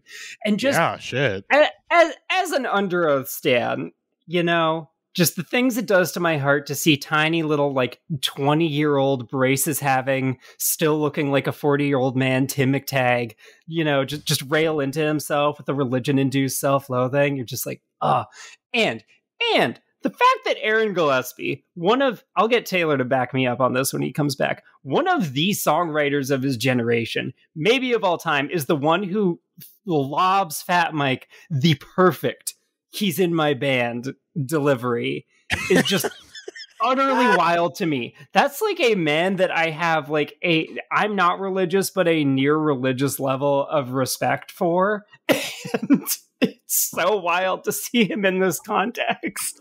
James Smith of Underoath was in the background of one of those shots too. A lot of guys. So yeah, this was very much the tone of the sort of like other side of the fence at this time, is that like, oh, all these guys are like, you know, wimpy regressive Bible thumpers who, you know, don't have a clue what they're doing. You know, just a real like the Gen X / Boomer punks did not take kindly to any of this, and certainly did not kindly to, again, I must say, like these bands shoving them out of their Warped Tour headlining spots. Yeah. It was certainly at the core of that. So now that we've been to Fat Mike's Bible study, God bless. we all had to go there at some point. Yes, of course. Let's get into our next song. Yes. Which is Hand in Hand by Sever Your Ties. Thank you. There we go. So what's really fascinating to me about this band is that they do not exist. Again, as I said at the top of the episode, I like the artwork for this album. Safety in the Sea is a really cool cover. It was on one of the Tooth and Nail ads, so I just like went for it. And then like this band dropped this album. Nobody listened to it except me. They broke up immediately, and they have like no cultural footprint. I could not find any information on any of the rest of like the members of the band. No idea what they're up to now. They just like existed for 2 years, dropped this album, and then completely vanished. And now they have like 800 monthly listeners on Spotify. Yeah, that's a pretty common. Yeah. And I kind of wanted to pick them as the representatives for like, I mean, just to show like how oversaturated this was at the time, that like a band of this relative caliber, I would argue, like this is nothing to phone home about necessarily, but it's solid. I think it incorporates the butt rock like a lot more effectively than the As I Lay Dying song does. So, and like it's a little bit ahead of its time as well in terms of like the groove metal influence. Like that would become a predominant thing. It's like, why did Memphis May Fire get huge and not this fucking band? But it's you know, there was only so much airtime, I guess, and this band just did not get any. I think this song starts off in a way where I'm like, oh, this is a pretty great one, but like the snippet here does not include it, but the breakdown on this one just like it's the point where they completely lost me, because they just start screaming. Oh wait, never mind. I'm like one ahead of us here, I believe. We're not in the Sleeping Giant song. No, we're not in the Sleeping Giant song yet. It's just like completely fuzzed out there. Oh my god, that fucking Sleeping Giant song. I mean, we will get into it. Yeah, this one's good. This one's good. Like, just there's not a ton to say about this. Like, it's a solid song. Again, I just think it speaks to like the weird commercial dynamics going on at the time. That like, you know, this band had a good thing going. They were from San Diego, same city as I Lay Dying, and just like completely fizzled. And I mean, there's tons and tons and tons of bands like this. Like, I keep invoking alternative press, but they really were such an incubator for this. Like, if I go through the old issues of theirs that I still like have held on to for nostalgia's sake, there's 5 kajillion bands where you're just like, what the fuck happened to these guys? Like, and not even the internet can really tell you. Yeah, this was one of 2 bands I had no idea going into this playlist, and now I know why. Like, again, I feel like a lot of these too are just like, I know that that's somewhat common for these to have been like groups that started in a church, like of, you know, the 18-year-olds or whatever, 20-year-olds who were playing the worship music and then also had like this band on the side. And like, again, some of this stuff that I have on like my hard drive, like my local music, where it's like this only existed on MySpace or fucking Pure Volume or whatever. Like, and I'm just lucky to have this because other than that, there is no like evidence of this band having existed. You know. Totally. I have several bands like that, archived like both on my phone or like I don't even have them on my phone. And they're just like, you know, the CD that I got at like a local show one time is like still sitting in my parents' basement. Yeah. And it's sad that some of that's lost to time in a way where it's like, damn, there's no way for no Spotify, not even on YouTube or whatever in a lot of cases. And I don't know, that is a bummer. Like, obviously there's more important things to be archiving in a way, but I mean, it's sad to have followed bands like that, or, you know, I'm just lucky that I downloaded this off iTunes when it was available because now I have it forever and I hope I never let it go. Yeah, totally. I mean, that was the great like cultural tragedy of like the Spotify purge is that, you know, so much of this stuff by like very interesting bands who never went anywhere, like has completely vanished, save for like whatever, you know, copies like the former members are still holding on to. Yeah, download music, people. You never know. Do not let a MySpace situation ever happen again. Mm-hmm. No, although like I was pleasantly surprised to discover that this like was still on streaming. Like this is on Spotify, which I guess is just, you know, a product of like tooth and nail having like really, really solid distribution. But still, I was not certain of that. I was like, oh, I really want to include a Sever Your Ties song because they're like a completely nothing band. Sorry, if somehow one of the members of Sever Your Ties listens to this, come on the show. Tell us about how you didn't try to kill your wife. Yeah, tell us everything about your band because nothing about your band is online. You were just early enough, like they peaked in 2008 or whatever, broke up in 2009. If you come on the show, we promise we will not attempt to bop you in any way. Okay, like. No, we bop safe. There will be no mid-episode bops. Yeah. But yeah, like, what was I saying? Yeah, I don't want to be mean to Sever Your Ties. When I say you don't exist, it's just that you have no like commercial footprint. I like this album. I think this album is solid. Also, big butt rock shout out, kind of. This album ends somewhat bizarrely with a very interesting cover of "Don't Fear the Reaper" by Blue Oyster Cult. Wait, hang on. No, we got okay. You can't just say that and let's not play it. Come on. Oh, it's their most streamed. It's their most streamed by like a colossal margin too. That's a hit. That's why it's on Capital Spotify. Christian Music Group. That's who's credited at the bottom of like a lot of the like Capital. Yeah, this is a pretty solid cover. Needs more cowbell, I think. That's a really obscure reference to this show called Saturday Night Live, of which Matty is a super fan. He tunes in every week. That is not true. I me being an SNL fan, that is true. I will say that every week now. I gotta skip some weeks. Come on. I got stuff to do. And also, anyways, this is like Deftones-ified Blue Oyster Cult. Yeah. Not sludgy enough though. Not quite as sludgy as. Could have made it a little dirty. No, and not as spacious. I mean, it's a little. Again, you know, compression was. It's not horny enough. It's not horny enough. Pretty hard to actually know. That's not ever been that though. Okay, not gonna lie, the original version of this song is like a little bit horny. Don't ask me any more about it. But yeah, you're right. This is way too chaste to be Deftones. Yeah. But yeah, still a very, very bizarre move that this very bizarre non-existent band made. That's pretty much all I think any of us have to say about them. So let's get into the next song. And I demand silence for this because the opening of this song is the funniest 15 seconds of this entire goddamn playlist. Yeah. And respect must be paid. More like the last 15 seconds, honestly. It's bookended. I mean, there's a couple 15 seconds that are very funny. It's Eyes Wide Open by Sleeping Giant. Let's hear what they got to say.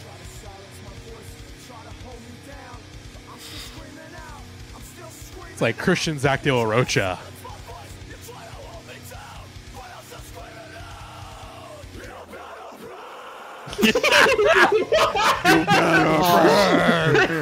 Hell yes. This is the other of the songs that I did not like. The other of the main songs I did not like this week. I heard that open. I was just like, dude, this is too much. This is. Which was somewhat prescient of you for reasons we'll get into. I mean, I don't want to be too mean to Sleeping Giant either, who by all accounts were like pretty for real and respectable, like scene guys who were just like happened to be super duper devout. But like, regardless, I'm sorry, the cognitive dissonance of like a brawny hardcore dude in a fucking windbreaker screaming "You better pray" is like undeniably hysterical. Yeah, it is just so goofy. Like there's a point when I have to go like, okay, that's enough of me. That's enough. Too goofy for Rose is a tough bar to clear, by the way. You're right. So... Like my whole thing is liking bands that are annoying as shit. Well, part of the reason that some of the vocals on this song, I mean, part of what makes the You Better Pray thing even more deeply hilarious is that it is delivered by none other than notorious asshole Frankie Palmieri of Amir. Oh, wow. Yeah. Frankie says you better pray. That man definitely do not better pray. Holy shit. A very unpraying man. Yeah. If anyone does not know, Frankie Palmieri like had a massive reputation back in the day. One for like being the front person of a not very good band. I'm sorry, Amir Defenders. And also I'm sorry to Josh Travis, who is inexplicably a very talented person who's in that band now.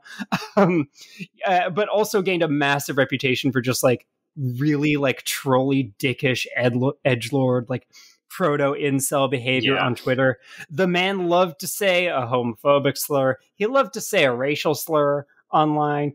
He loved to make merch about school shootings.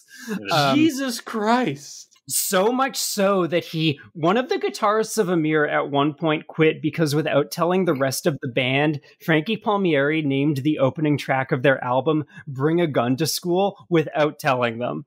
Jeez. Oh my god. And the guitarist quit. He was like, fuck this. This dude is an awful person. He is disgusting. I am all the way out of this band. I do not stand by any of this shit.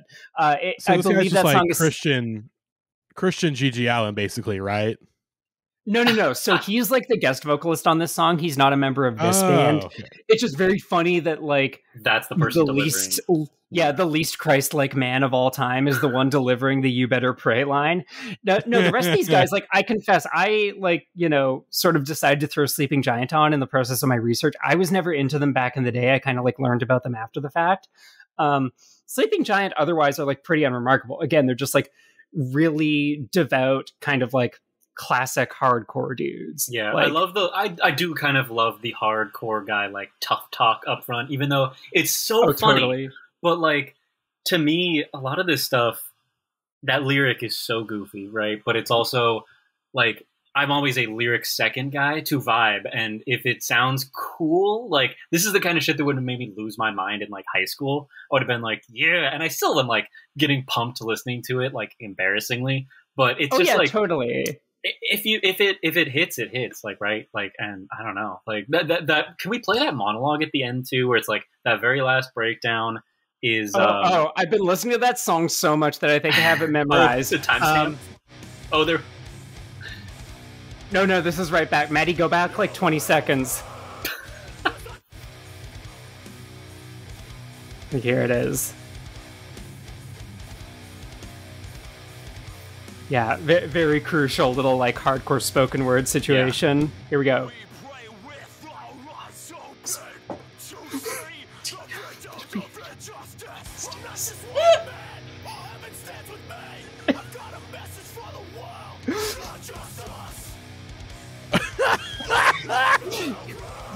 Maybe metal was bad. Maybe they were. Maybe the Satanic Panic was totally right. An hour into this, Rose is starting to regret. Oh, it's so funny every time. But see, the thing is, I'm gonna swing right back for the next song. Okay. Which you really? Are gonna regret. We should get into it because I've been itching to talk about that one too. What? Yeah, we should definitely talk about that one. Again, man. Sleeping Giant, not a whole ton to say beyond the Frankie Palmieri feature. I think this is like... Oh, wait, Matty. It's playing. Oh, whoops, my bad. Sorry, my bad. Sorry. I'll cut that. I'll cut it. Spoilers for a song we already acknowledged was on the episode. How dare the Spotify Shuffle feature? Yeah, I agree with you, Taylor. Like, I like that song. It's, just... classic meat and potatoes hardcore, and sometimes that That is all you need. You just need like meat, head, and potatoes. Oh, yeah, there you go. He told them. He told them. I mean, it's very true. And like a lot of, I grew up in a very like hardcore city as opposed to like a metalcore city for the most part. So like I had to sit through a lot of bands that sound like Sleeping Giant to get to the band that I liked on the bill. And then there were 3 bands after that band. Of course. That's also actually really quickly worth contextualizing is that I grew up in Portland, which is where Rise Records is from. And so I got an influx of Risecore is definitely its own genre, and became a thing throughout, like, I would say 2010 onward more so, but definitely have my version of that experience, like watching and like standing and following a lot of those bands that really I should not have been paying the time of day. Yeah, 100%. It's kind of funny. I had the inverse thing where I was like growing up in, you know, a suburb of Edmonton, Alberta, which is a cultureless city in the middle of nowhere for the most part. And so like this stuff was like a total lifeline. Like this stuff was really, really exotic. It's like, you know, it really was a thing of like, oh, this band's come to town and like they're from Portland or whatever. Yeah.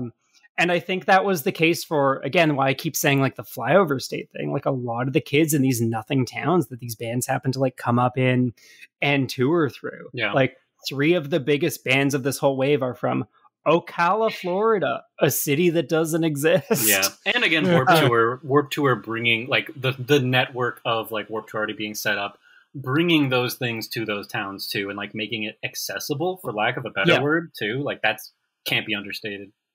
Yeah. Yeah. And just to say, part of the way I'm speaking on this stuff in the way that I am is like, I was absolutely one of those kids in a nothing town who was going to like the local scene shows in the church basement every other Friday. Yeah. And I think that was kind of a very, very common experience for a lot of the people who were dialed into this stuff. But before we get into the next song, I do have a little bit of tone setting to do, Matty. Once again, if you'll be so kind. This is a song by Memphis Mayfire, who has a very infamous singer, Matty Mullins. And this is a bit I've clipped. It's just called The Speech. Taylor might know what that means. But let's just listen to understand kind of, you know, the full Matty Mullins experience. All right. I assume. Okay. When I was growing up, my friends and my family and my teachers, they did not believe in me. And my school counselor pulled me aside and she said, Matty, I see no direction. What do you want to do with your life? And I said, ma'am, I'm going to be the voice of a generation. Yes, dude. Yes. Go off, King. Yes. Yes. Matty, it gets better. It gets better. How can it get better? How can it get better? It gets. Oh my god! Oh my god! Holy shit! The way that it gets better is that Matty Mullins got roasted to high heaven online during the 2013 Warped Tour because before that particular song, he delivered that speech verbatim at every date of that summer's Warped Tour. And there are like multiple clips of him delivering that speech exactly as you just heard it. I wanted to like compile all of them at once, but I couldn't really like find a good way to do it.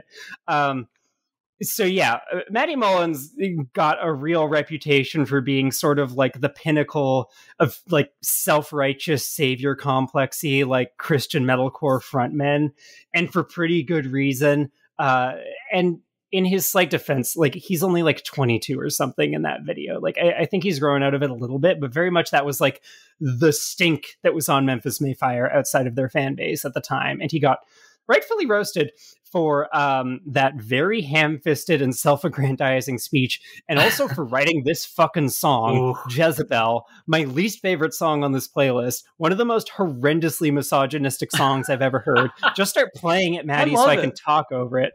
I hate the song so much. I think the lyrics are important. Like, people should listen. I should cite that I listen to, when I listen to these playlists for the show, like, I kind of go head empty and I do not listen to the words anyone is saying in any song ever, so I just heard the riffs on this and I was like, this kind of hits. Well, lucky you, because this is Matty Mullins' very misogynistic and slut-shamey anti-groupies anthem.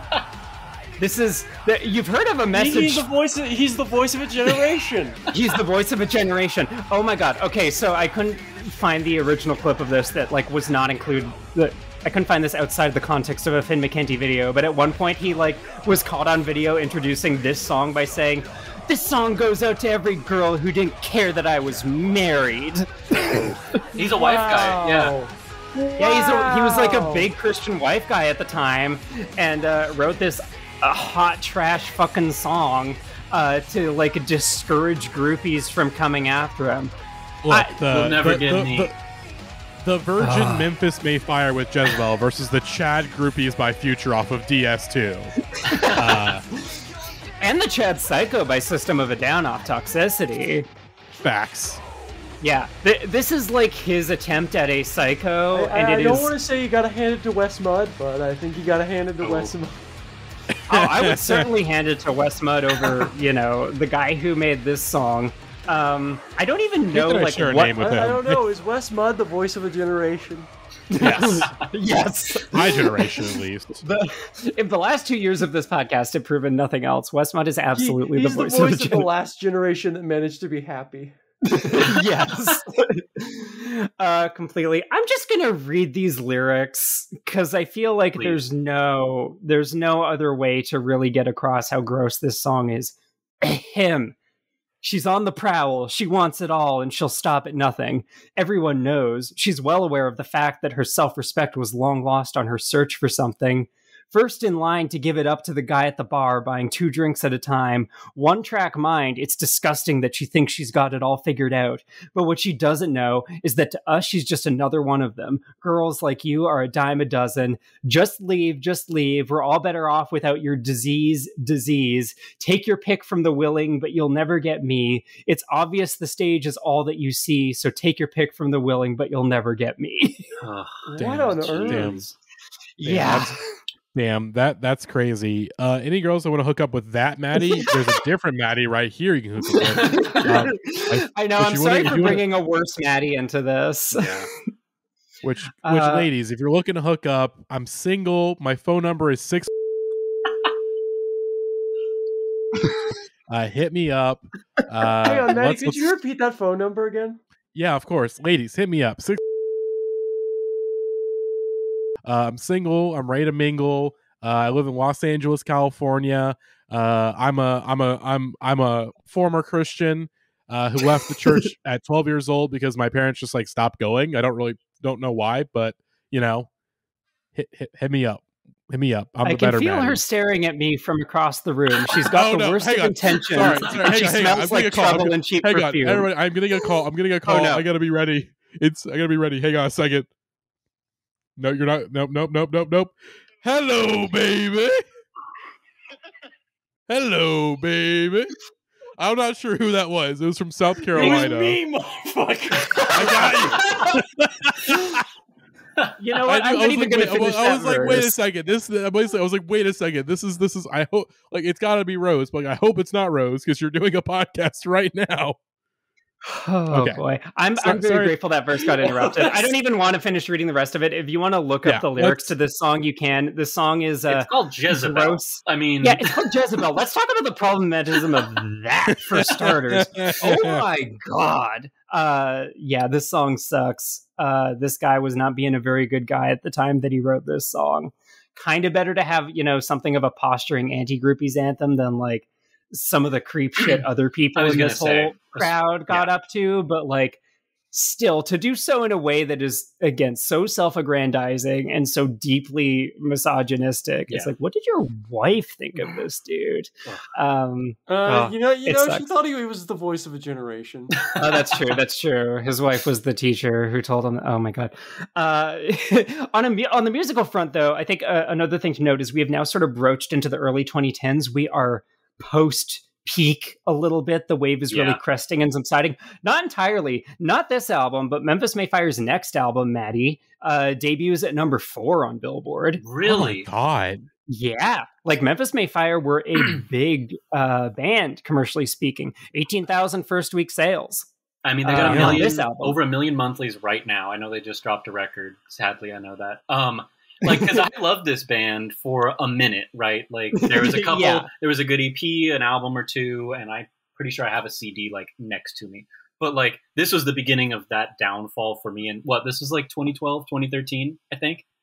2011, I think. But yeah. Okay.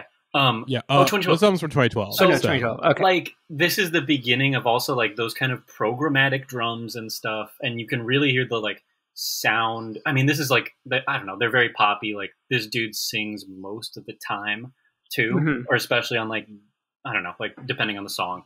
But they get a lot more like butt rock as they go. They're kind of one of the first bands to follow Bring Me the Horizon. Yeah, and Of Mice and Men too, like very similar arcs, which I loved all those bands to varying degrees too. And it's just like a wild. This song specifically, like I hadn't heard it in 8 years probably, and like man, it did not like. I don't think I was not expecting that on this playlist in the adjacency to all the Jesus stuff, and then you have just Toxic Masculinity, the song, and I thought that was worth talking about in the story of this genre, I guess. Yeah, I mean, as much as there were a lot of breakdowns for Jesus, there was a lot of Toxic Masculinity supposedly also for Jesus coming alongside it. Yeah. Which is definitely important to acknowledge. In terms of like the sound too, in sort of the post-peak era, I think a very important thing to note is that like, you can hear things are getting a little less like sort of like scrams and emo influence. They're becoming a lot groovier, a lot more like down-tuned and bottom heavy. You're hearing like gent ascendancy. You're hearing kind of like the post-bleed by Meshuggah effect start to creep into all of these bands. And I think that's very much worth noting. Because there are a lot of things that Matty is totally aware of.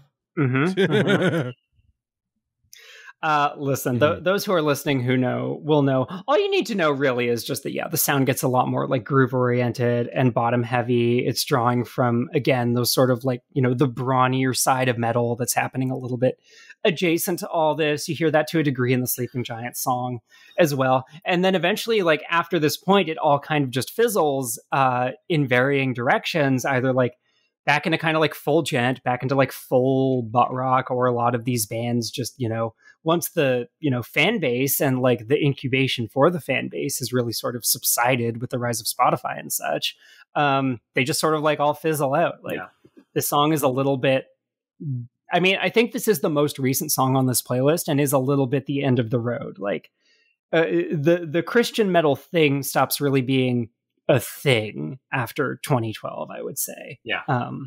You get bands either integrating back into like the run of the mill, secular metalcore, breaking up, or, going butt rock for the sake of radio play. I think Asking Alexandria, not Christian, but like a very big example of a band who goes like full tilt into butt rock again, like pretty much totally on the coattails of Bring Me the Horizon. Yeah, really. Who are kind of the first to be ahead of the curve in terms of like capitalizing on that sort of sound in the streaming era. Yeah, they were innovators. Yeah, they were, undeniably, even though I also don't want to give them too much credit because Ollie Sykes is not a great guy. This is a minefield. This minefield. Genre, It is a minefield. This is one of and a minefield. And a minefield. This is one of the all-time minefields for like creepy, pseudo canceled or entirely canceled guys. 100%. So with that said, let's rewind just a little bit. Just a little bit. So I talked about kind of at the beginning of like, there are two trajectories these bands can take. They can kind of either like fold themselves back into the secular music world, or they can double down and get like even more conservative. And For Today, definitely, Taylor, I don't know what your exposure to them was, but in my mind are like among the most like militantly devout and conservative, very annoyingly so, of these bands. I remember I saw them, they were like on a bill with Enter Shikari for some reason. It was an Enter Shikari headlining show. Similar. And I mean, anyone who has been to any one of these shows with one of these bands knows the sort of tradition of like the pre-closer, like preach, where it's like standard hardcore guy monologue or standard like, end of show monologue, except they're like actively evangelizing. And some of them were like fairly open. They're like, listen, we're up here for God. We don't care if you are, like, we're all connected, yada, yada. It was very like new agey, like inclusive hippy dippy stuff. I remember this Enter Shikari show, the monologue that For Today, who I had not yet heard of, was like we need you all to convert or else you're going to hell. Like, it was like some hardcore undertones, and everyone who was here for like this like nerdy socialist like British metal band was like, whoa, what the fuck? Yeah. So let's have a little bit of a listen to what For Today we're up to around the turn of the decade, Matty. The Devastator. Now, folks, you've heard of Breakdowns for Christ, but what this band presents to you in this song is the concept of breakdowns for Christ for the troops. Oh yeah. This is a military song with some extremely problematic lyrics and an incredibly like Call of Duty commercial-ass music video. Yeah. God, I don't even drink soda. I've never had more than I've never had a full glass or can or bottle of soda in my life, and I want to get a full Mountain Dew right now. I'm just chug that shit. You deserve it. Yeah, this song is brutal. For Today are a very brutal band in general. I like the song. The thing is, Rose, is that like as a newcomer, I understand that the song has appeal. Like it does, groove. It's got that nice bottom end to it. Like it does have some things going for it. The problem is that there were a bunch of bands doing this way better, and also everyone was kind of getting a little bit sick of this already. This song famously, this one's for the troops. That's a unique angle. That's a unique angle. The song very famously and humorously has 4 sub-bass breakdown drops. I was a sucker for that shit. I could not get enough of it. I was like, I blew out the fucking speakers on my like Acura Integra. The first time I saw a band do that completely blew my mind. It was probably like Architects or whatever the fuck. And it got played out so goddamn fast, and you really hear them abusing it on this song where they're like, we need a little bit of a jolt of energy, put some goddamn sub-bass in there. Yeah. And I mean, it worked. It still works to me. I'm still like, listening to this, I'm like, yeah. Again, I think it's one of... They're kind of a piece of shit, but I've always loved this guy's voice, like his tone and the way that he screams. But again, like, I was never a fan of these guys. There were a couple songs where I'm like, this breakdown is sick. But yeah, like, again, lyrically, you listen to something like this and you're like, whoa, that's wild. Yeah, just to read some of the lyrics in this, and keep in mind, no, actually, I'm gonna say that after. In the name of the Holy One of God, I will cast you down at the foot of the cross he hung from. I will stand behind my Savior as he burns your kingdom down, and I will see you on your knees before the King of Kings. You will lose your throne to the chosen ones. This song came out within 9 months of the assassination of Osama bin Laden. Like, oh my God. This ain't no 2003, and you're saying this? Like, whoa. Yeah. It is troubling. The song is like fully about doing war crimes in the Middle East, and it appeared to have worked for them as far as where their audience went. Listen, maybe war crimes are okay if you got some sick riffs. Listen, I can excuse a lot of things if you have a sick enough riff. Okay, we got wife killing, or at least attempted. That's the through line of this whole episode. Really, is like all of these guys, more or less, are kind of terrible people. I mean, asterisks for a few, but like a scene of terrible people making decent to great music. Look, you can get away with a little bit of misogyny if the riffs are just like slamming. So I mean, listen, if you give me those double kick drums in just the right way, I'm probably going to forgive anything from you. God. Yeah, I also want to shout out, I mean, I'm not going to entirely pin this on the rest of the band unless I am like, I am a little bit. For Today, this is the main thing I remember about them. Quite notoriously, had one of their guitarists like triple down on some incredibly homophobic statements on Twitter in like 2013, and they like kind of sheepishly kicked him out. Well, apparently the singer issued an apology. But here's the real kicker given the song we just heard. This is their statement on them kicking him out. Mike Reynolds is no longer a part of For Today. He has decided that now is the time for he and his wife to put their plans in motion to enroll in Bible college and to begin working toward full-time mission work in the Middle East. Oh my God. Jeez. After making this song, you're like, whoa. Whoa, oh boy, indeed. He issued, I'm not going to read all of it. I should have like pulled some quotes earlier, he issued a very, very long and unhinged statement on Facebook justifying all of this. Of course. But so the thing he said is he basically said he was like, there's no such thing as a gay Christian. Like, you can't be Christian and gay at the same time. I remember kind of following that, and I was like, what the fuck? Like, yeah, because I was a little bit past listening to all this stuff at the time, and I was like, oh, I knew I got like a bad energy off For Today for a reason. Also, a lot of their shits, they're out as an album length experience. All of these are terrible. Like, it's kind of the same song over and over again too, on just a musical level. Yeah. 100%. Like, this is when the ideas are starting to get really repetitive and watered down. And everyone's like, I couldn't even cite a specific band, but it's kind of the full, like, the coming full circle on the whole of like, oh, you could just make a song that's breakdowns thing. Yeah. Hence early 2010s Gent, essentially. Yeah. And then you can get signed to Rise and tour and sell a bunch of shirts and maybe make money. Yeah. Yep. Completely.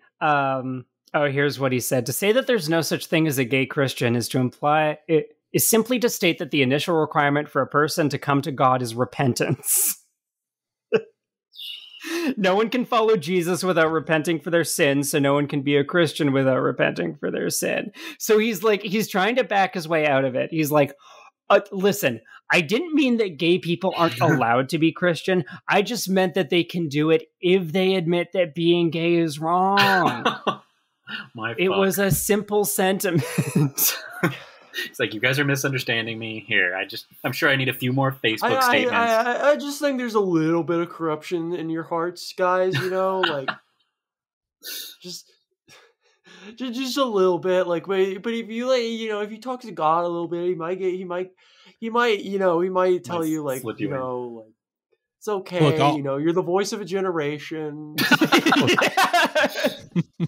Look, I'll say it. Look, if you want to bust it down sexual style, you got to be good with the sauce. I mean, you got to be. I'm just saying. That's the perfect. I think that's the last anyone in the world will ever speak of. But listen, all I'm saying is Jesus. We have no confirmation that man was totally heterosexual. Okay, he was hanging out with 12 dudes the entire time. 12 dudes. Rose, you're just reciting the screenplay to Benedetta by Paul Verhoeven at this stage.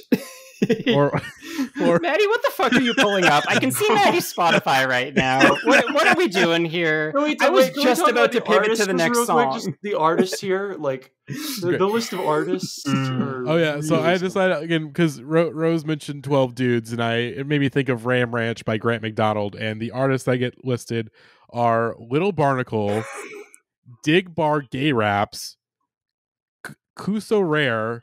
I don't think I could say that name. I don't want to say that name. Oh, D Bangs, Young Spinach Comes Shot. Young Spinach Comes Shot. Maybe the full word will make it better. All I could see was comes. Young Spinach Comes Shot has almost 300,000 monthly listeners on Spotify. Ram Ranch 172, Little Jesus, Homoflexual, a name I can't say, Young Nugget, Lil Fruity. Oh. Respect. Oh my Shout god! Out Lil Fruity. Oh my god! These names are incredible. These names really are incredible. What are we doing on the Spotify search page exactly? Again. Do we have to? Oh, I don't know what this is. You don't know what this is? No. Oh no! Cowboys in the showers at Ram Ranch. Big haired throbbing cocks wanting to be sucked. 18 what are we doing with our lives? What are we doing? I'm so glad we did this at this point in the episode, by which I mean I'm slightly not glad we did this at this point in the episode. That's for today. They're just like some really conservative guys. They broke up in like 2015. They went away. They're sort of the other side of the path to this next band we're going to talk about. Let's just play that song. Time to talk about, after a very rough stretch there, no pun intended, a goddamn miracle of a song. Mm-hmm. All right. It's the one, the only Writing on the Walls by Underoath.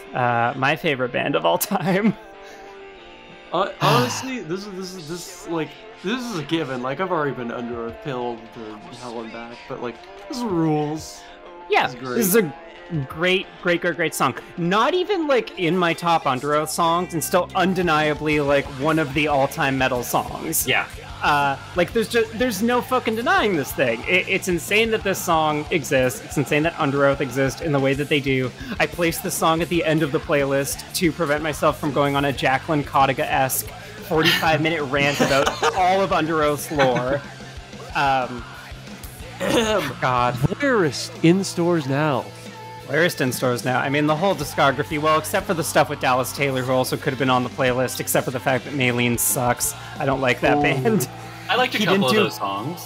I mean, my friend got really into them. I was never a Maylene gal, and a lot of the like pre-Spencer Underoath stuff has aged very weirdly. Let's just listen to get the Underoath arc out of the way early. Like, one of the most improbable bands of all time. They have like a little bit of a run as like this small fry weekend warrior band, and then their lead singer quits abruptly, and you're like, well, that's where most bands' careers end, right? Then they get a new singer. Like, already by the time They're Only Chasing Safety comes out, Aaron Gillespie is the only remaining founding member of the band, and you're like, right. So that was like their last gap or whatever. No. Chasing Safety is like this game-changing sensation. Underoath is headlining shows immediately. They're immediately one of the biggest bands in the world. They have this just unrivaled run of like Chasing Safety, Define the Great Line, Lost the Sound of Separation, and then the founding member / like lead songwriter leaves, and you're like, well, that's definitely when the band died, right? And then they release an album without him that flops at the time, has aged exceptionally well, was ahead of its time in a bunch of different ways. Disambiguation rules. It sounds like it could have come out yesterday. I didn't even like that album at the time, but like went back to revisit it the other year. It's really, really good. It sounds like proto Doomgaze, essentially. Oh, shit. Like, it feels totally in step with the current moment. Spencer does a great job on it. They break up abruptly. They get back together, kind of also swiftly.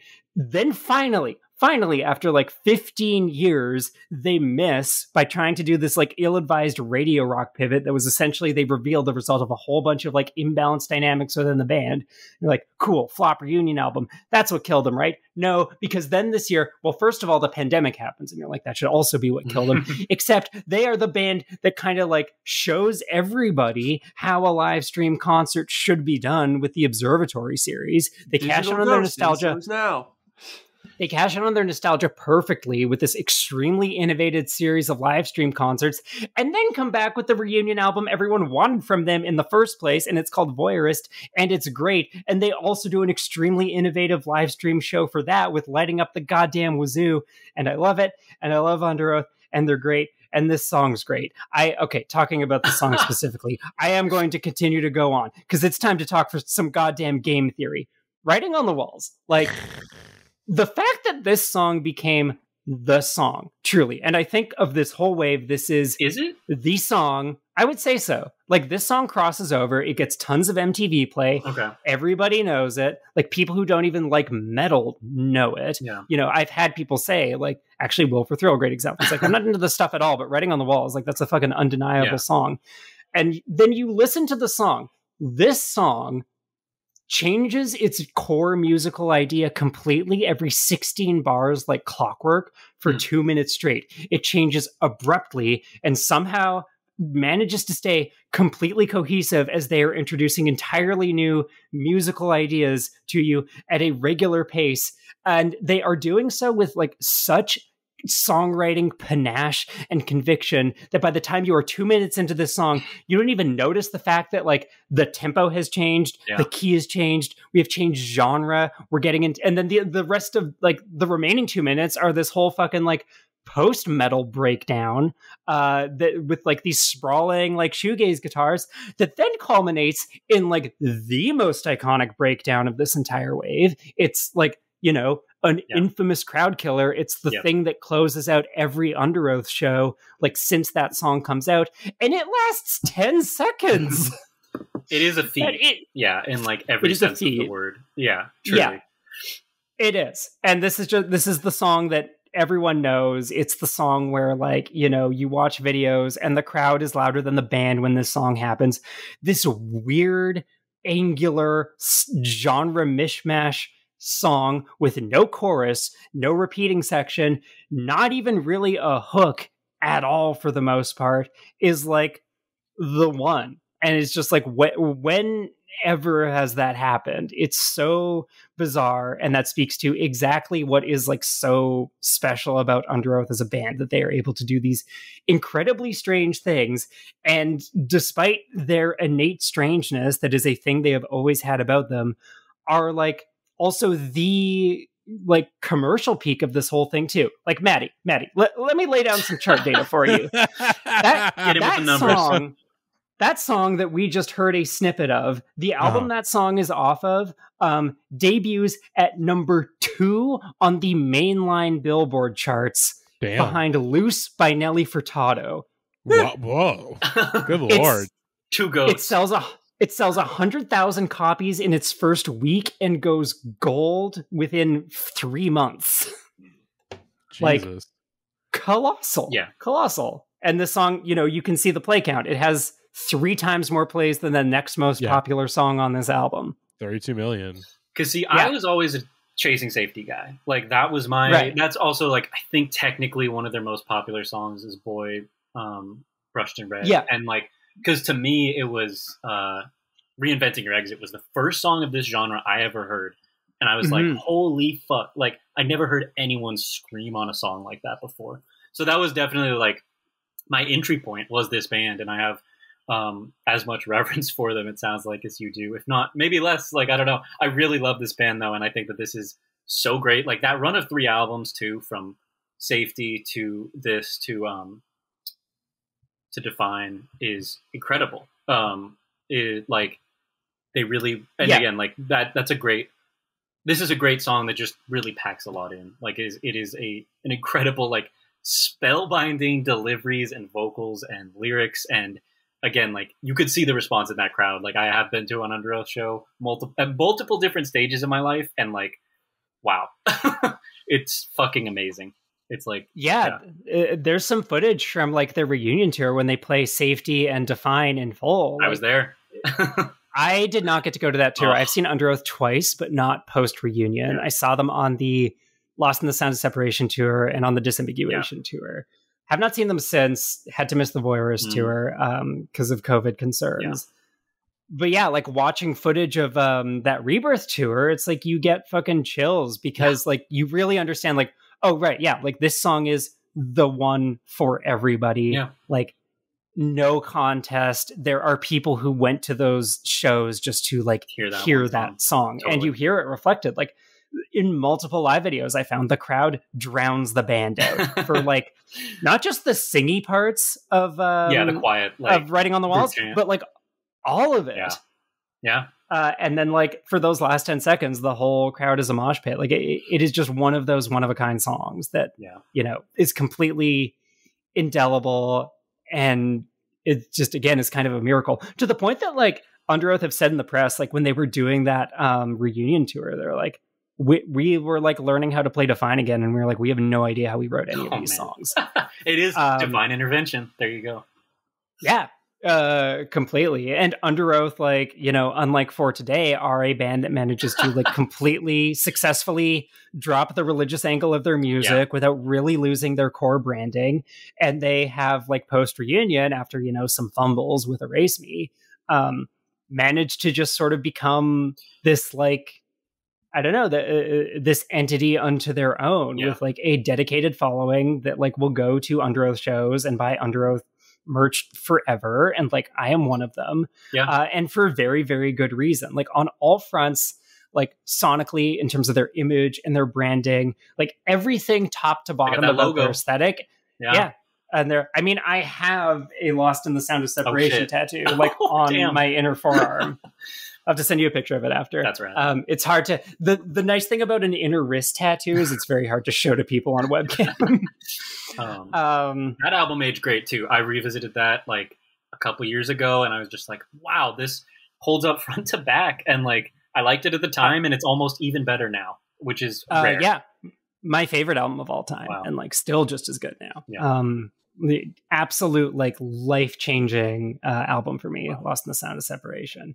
Although I used to be like a kind of a contrarian about Define, but now I'm like, no, that's like, they released 2 perfect albums in a row, and it was bookended by 2 near perfect albums on either side of those. And like very, very few bands in any field can really claim that. Like, and people are going to groan when I say this, but truly, Underoath have like a Radiohead-esque career trajectory in terms of like the consistency of quality and innovation, and just kind of being like leaders. They've been around since '97, and like not every band can say that, especially in this scene. Again, like, and to stay that consistent is on its own worth like lauding them for, in my opinion. Yeah, completely. And to like, I don't know if you've like spent much time with Voyeurist, but to like come back after 25 years as a band and drop an album that is like pretty much up to the standard of your classic run. That's incredible.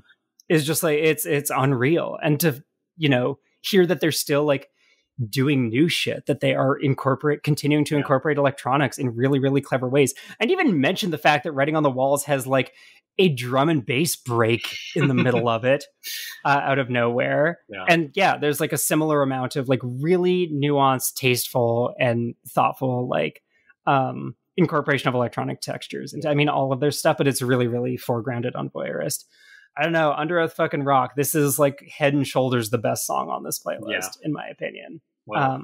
And you know, it's the one for a reason. Yeah. And then a different take on electronic textures coming up. Totally.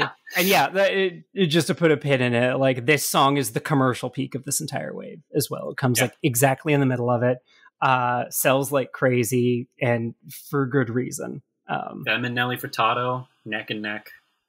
Killing it. Yeah. 100,000 first week sales for an album as weird and inaccessible as Define. They were coming off of in 2006. Yeah. Coming off of a classic too. Like they had earned it for sure. Yeah, that's the thing too, is like, again, like OK Computer, Chasing Safety, Define is really an OK Computer Kid A situation where they're like, no, we're going to go darker and weirder and like outsell the previous album off of that. Again, a thing that very few bands can claim. God bless them for it, indeed. Love those guys to death. So yeah, let's talk about a different kind of one. I think just as this playlist kind of started at the end of the beginning, it's going to conclude at the beginning of the end. Folks. With the one of the most infamous songs. Everyone, if you think you have not seen the music video for this song, you have. A completely, like, some of the highest ratio of like a gift set being pulled from an entire music video. You can find all of this music video on the Tenor app. And this is the moment that just completely begins to tank this entire wave's like commercial and critical credibility, whatever little how it do you had. Come back from this visual. This is really tough, and I feel bad because all of this band was like 17 when they did this. Yeah, and again, and you know what the worst part is? Play the video first. Yeah, let's just get into it. We just got to watch this goddamn video. Can't beat around the bush anymore. It's Attack Attacks, Stickly. Very important to note that. Anyway, you know what the worst part is? This is my favorite song this week. I just it's oh my god. Look at these boys. Look at these boys. Look at these little They're boys. so into it, and I love it so much. Like, just this is my favorite genre of bad music, which is just like so many ideas at once that you just kind of have to many go, ideas, so much commitment. They all wearing jeans and black t-shirts. They all have the same haircut. They're crouching down. They're doing crab dances. They're all doing the crab poses. No, they're not fully crabbing yet. We're gonna get to crab mode in about a minute. They're just stance at this point. This is their default. Just listen to this. This is just the autotune vocals. I kind of love the autotune vocals, to be honest. Exactly. I mean, like that's what it has such a charm to it. Oh, is this? Oh, the synchronized little guitar move. So it's like in the back of their. Oh my god! They're doing like little hops. They're doing like little power stance hops. boy band. Token synthesizer guy. We mentioned that role, but like, there's a guy here who's just like absolutely pounding. We're about to go crowd mode. Good crowd mode. Again, this song is insane. I've been thinking about it all week. Like, it's kind of perfect in a way. Like, it is. It's not a perfect song. It is a perfect object. Yeah, exactly. And like, you could not ask for a better time capsule of just every single idea that was going around at this time. Yeah.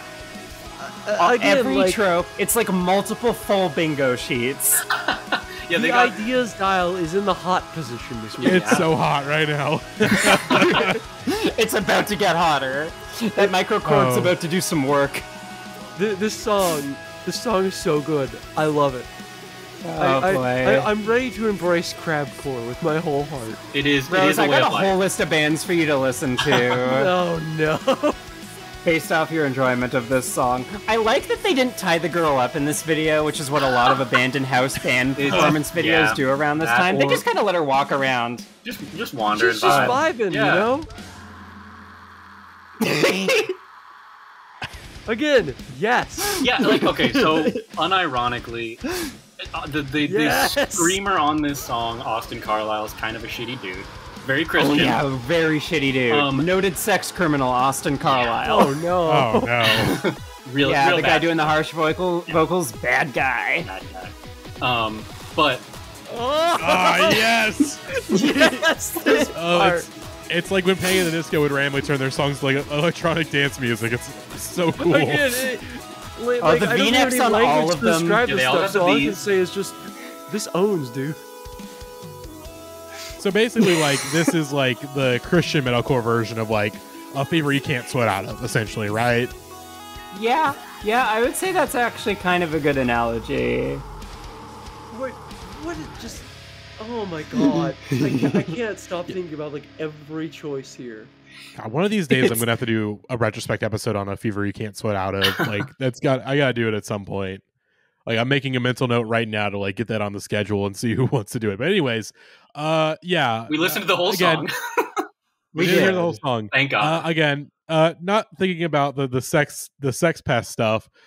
I kind of dug the song. The song kind of, it's again again, like, it gets you. You're like, oh, this is stupid, and then you're just like, there's just so many ideas. Brilliant. This is like, it's such a specific flavor of stupid that like, you can't get a hit of anywhere else. Like, truly, yeah. For as much toxic shit was leveled at the song at the time, like, it undeniably has, you know, a real charm to it. It is weirdly aged incredibly well in its specific like flavor of badness. Yeah. Well, you kind of just it's like you love to hate to love it. Yeah.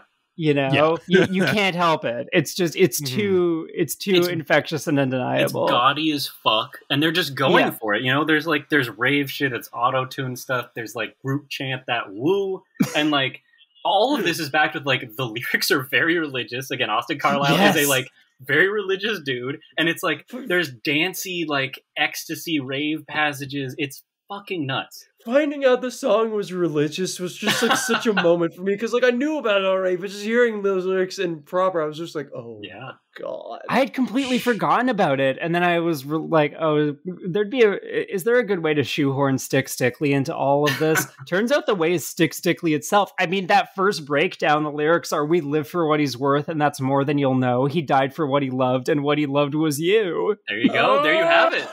Beautifully said. Facts. It's insanely Jesus-y. That is just like, I can't believe anybody could get away with this and not just like, oh my god. If I may, a genius annotation that I just clicked on the line. Oh no! Square brackets synth breakdown. This is a good genius annotation. I mean, this is better than anything I've said on this entire episode. It is unreviewed. All caps. Absolutely genre-defining 6 exclamation marks. This isn't just a synth breakdown, it's the synth breakdown. When I mention attack to any emo elitist and they get mad at me, it's because of this synth breakdown. Fucking legendary. Oh my god, they're so right. Completely right. More like again, like I talk about how my brand is just really annoying things. Like more songs should have synth breakdowns that don't belong there at all. Yeah, I mean, and this is a hack-ass comparison, so I'm sorry in advance. But like, when I first heard 100 Gex, like that first album, this is. I was like, this takes me right back. Like, they're doing the metalcore thing. It's just a bunch of ideas crammed in a song, and it, like, evoked I mean, like, all of that shit. They are, like, noted enjoyers of, crunkcore. They're, like, their whole thing is, like, being a sort of genre reclamation project and doing it because they very earnestly love those things, you know? Like, they are, like, regular Imagine Dragons listeners, and they love that stuff. Yeah, 100%. Like, as much as this was like an easy punching bag at the time, like it has looped back, and still is, but like despite itself, has looped back around to being like weirdly influential, and kind of like foundational in a way. And I do. It's just there's nothing else like it. That's so true. Yeah, I think that this album is great. I listened to the album after this playlist a few times where I'm like, this is still kind of enjoyable front to back. And I do think that Austin Screams are fucking great. They're better on Of Mice and Men. But like this, I'm glad we ended here for many reasons, but also like to me, this is kind of I mean, again, this is emblematic of a different scene kind of rising and taking over, but like also really captures that interplay between like clean vocals and screams. And like, that's what drew me to the genre, like that yin and yang. And like, this is so extreme in both directions. Like the screams sound really great and really shred, and then that techno-y, poppy, bubblegum auto-tune stuff. Like it's the craziest contrast that somehow works, and it's just like, you know, peanut butter and chocolate shit. Like putting those two together really clicked for me, and really just feels like it, I don't know, like it probably hits harder if you have nostalgia for it, but that, like, that's what kept me coming back, is that interplay, and the song does it really fucking well. Even still. Yeah. Yeah. Well then. You gotta love the ideas, guys. The ideas are there. And the sound is, I think that's the thing, really. Like, I have nostalgia for this, still listen to it and enjoy it. I don't know how much of that carries, but I'll take it, you know? Oh boy. Well then, 100%. I learned a lot this episode. I learned quite a bit. I was very happy to join in on this fun journey as somebody who notably did not say much the entire time. It's okay, guys. Look, you know, you're the audience surrogate in a way. Yeah, pretty much. Yeah. And one. Listen. Y'all give the serious context. We just go bopping along. You know, just chug into the riffs, man. Yeah, there you go. Look, that's what it's all about. What I learned, you know, is that, you know, we all die, but, you know, we all die, but either, you know, you kill yourself or you get killed by a hitman that your spouse hired. So, I mean, you know. No, you don't get killed by the hitman, okay? The hitman was an undercover cop. We got to establish that. That's true. It was failed. You're probably going to die by natural causes, in which case, you better pray. Oh, yeah. Look, there it is. There's the takeaway. Yeah. We did it. Much like the last Christian rock episode, you know, my faith has been restored. I'm going to go to church as soon as I can. I don't really know what the LA church situation is looking like. I think there's this church called Hillsong that's really popping off. Matty, you should go to the church from Prince of Darkness. I hear that one's got some great happenings going on. There's also the church from Helena that's in Koreatown, that from the Helena music video, My Chemical Romance.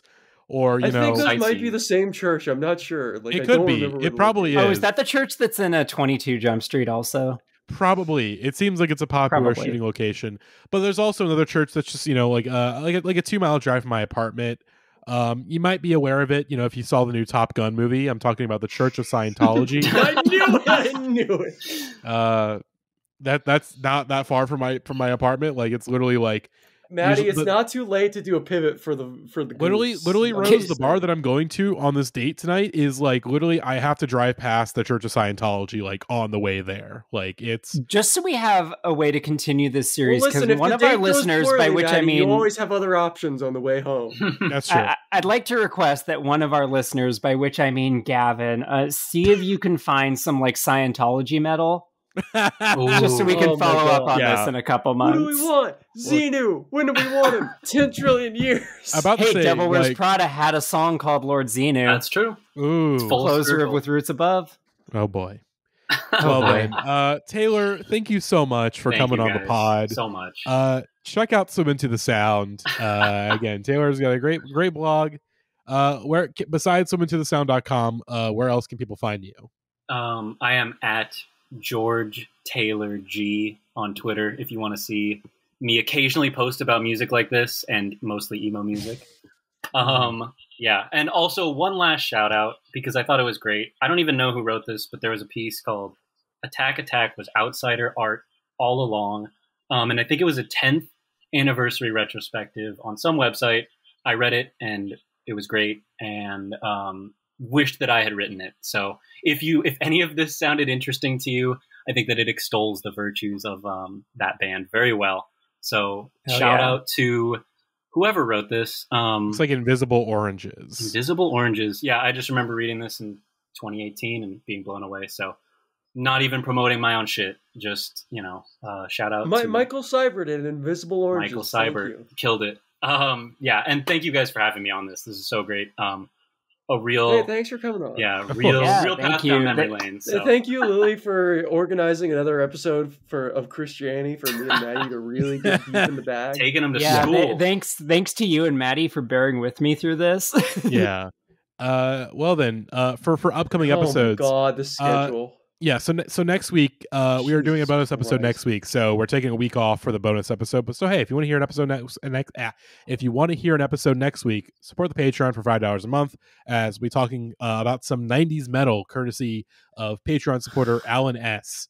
But then after that, when we're back in 2 weeks, obviously, of course, we have Best New Pod going on. That is going to be going on for the next let's see when this goes up for the next 4 weeks after this episode goes up. So hey, gonna be fun times. But then for the rest of the month, we have Jackie's middle school dance playlist, a collection of songs heard in middle school dances, probably from the late 2000s to early 2010s. Early 2010s specifically. So that's going to be a fun episode.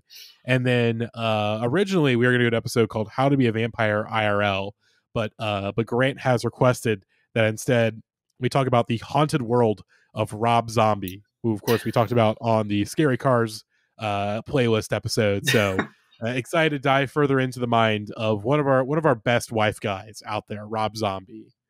And then we have a bonus episode in July that I think we briefly we shouldn't even say the title of it. We really shouldn't. We briefly touched on, but again, it's just gonna have to be a surprise. It's just gonna have to be a surprise. I feel like we can roll out a few of the July episodes because those are relatively normal in comparison. Yeah. Like we'll do again. Obviously, we'll have a Q2 roundup in July. We'll have a Pitchfork episode because a number of us are going to Pitchfork Music Festival in Chicago in a month. So very excited. Obviously, Taylor's going to be there. Very excited to see Taylor and a number of my friends. But yeah, and then we've mentioned we got a conspiracy rap playlist coming up.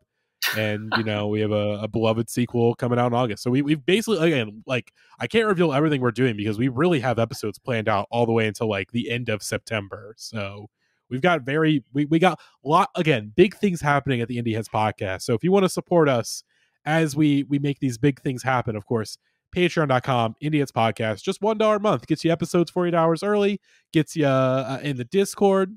And, you bump it up a little bit. You get a bonus episode every month. Bump it up a little bit more. Hey, you get to make a playlist that we have to listen to and talk about on the podcast. You better support us because otherwise I will make just a playlist of the most heinous shit imaginable if there's no playlist left. See, again, I assume that this episode that Lily's doing is more or less on the behalf of her mom, who is one of our top Patreon supporters and has probably helped pay my rent a number of months. So thank you, Lily's mom. Shout out. But that's it. Hopefully you all enjoyed this episode. And for the Real Ones patrons, we'll see y'all in a week. Best New Pod listeners, we'll just see y'all in a few days. And for, I guess, everyone in between, we'll see y'all in 2 weeks as we get into some middle school music. Alrighty then. Bye, everybody. Hey, but you better praise God or I'm a shooting that's on God. I ain't playing by my Lord and Savior. I'm on my job. If you ain't a Christian, I'ma stab you in the face. If it ain't about Jesus, I'ma hit you with this cane. Jesus is the one. Hell yeah, praise Jesus Christ, nigga. Free Palestine, free TK. It's the trap game. Abraham Lincoln, 416 bars ago. R.I.P. Betty White. She ain't dead before when she died, cause I know it's coming up. Oh, get it. Hey, little bitch. How you not gonna fuck on a real nigga? Yeah, I'm getting paid, still late on my bills, nigga. Yo, bitch at my crib, I just let her charge the iPhone. Ask me if these diamonds now, bitch, these some rhinestones. Armpit musty, Reebok dusty. My show got canceled cause white folks don't trust me. Now I'm in the strip club with glue on the bottom of my shoe, nigga. That's how I'm due. Hey, I'm stealing money from these bitches. I'm hitting licks year round like it's Christmas. I got addictions. I take the condom off and drug my nut. It's delicious. I want to get a whip and crash it into white-owned businesses. Hey, nah, hold on. I got this hook. Hey. I'ma dip my balls into some $1,000 dressing. Cause I got depression. I'ma avoid my taxes, then I'ma get arrested. Cause I got depression. I'ma rob my mama and I'ma spend the money on an old Chevy. Cause I got depression. Everybody know, nigga, you need to learn your fucking lesson. Nigga, I got depression. Hey, shout out mental illness. Shout out mental illness. Dude, if you got a mental illness, like, fucking turn up, dude. Like, seriously, dude. Like, whatever the fuck you got going on, dude, fucking, you're medicated, you're not medicated, dude. Like, seriously, fucking, bro, I put my dick in a bag of Doritos and made this nigga bitch suck the dust off the tip.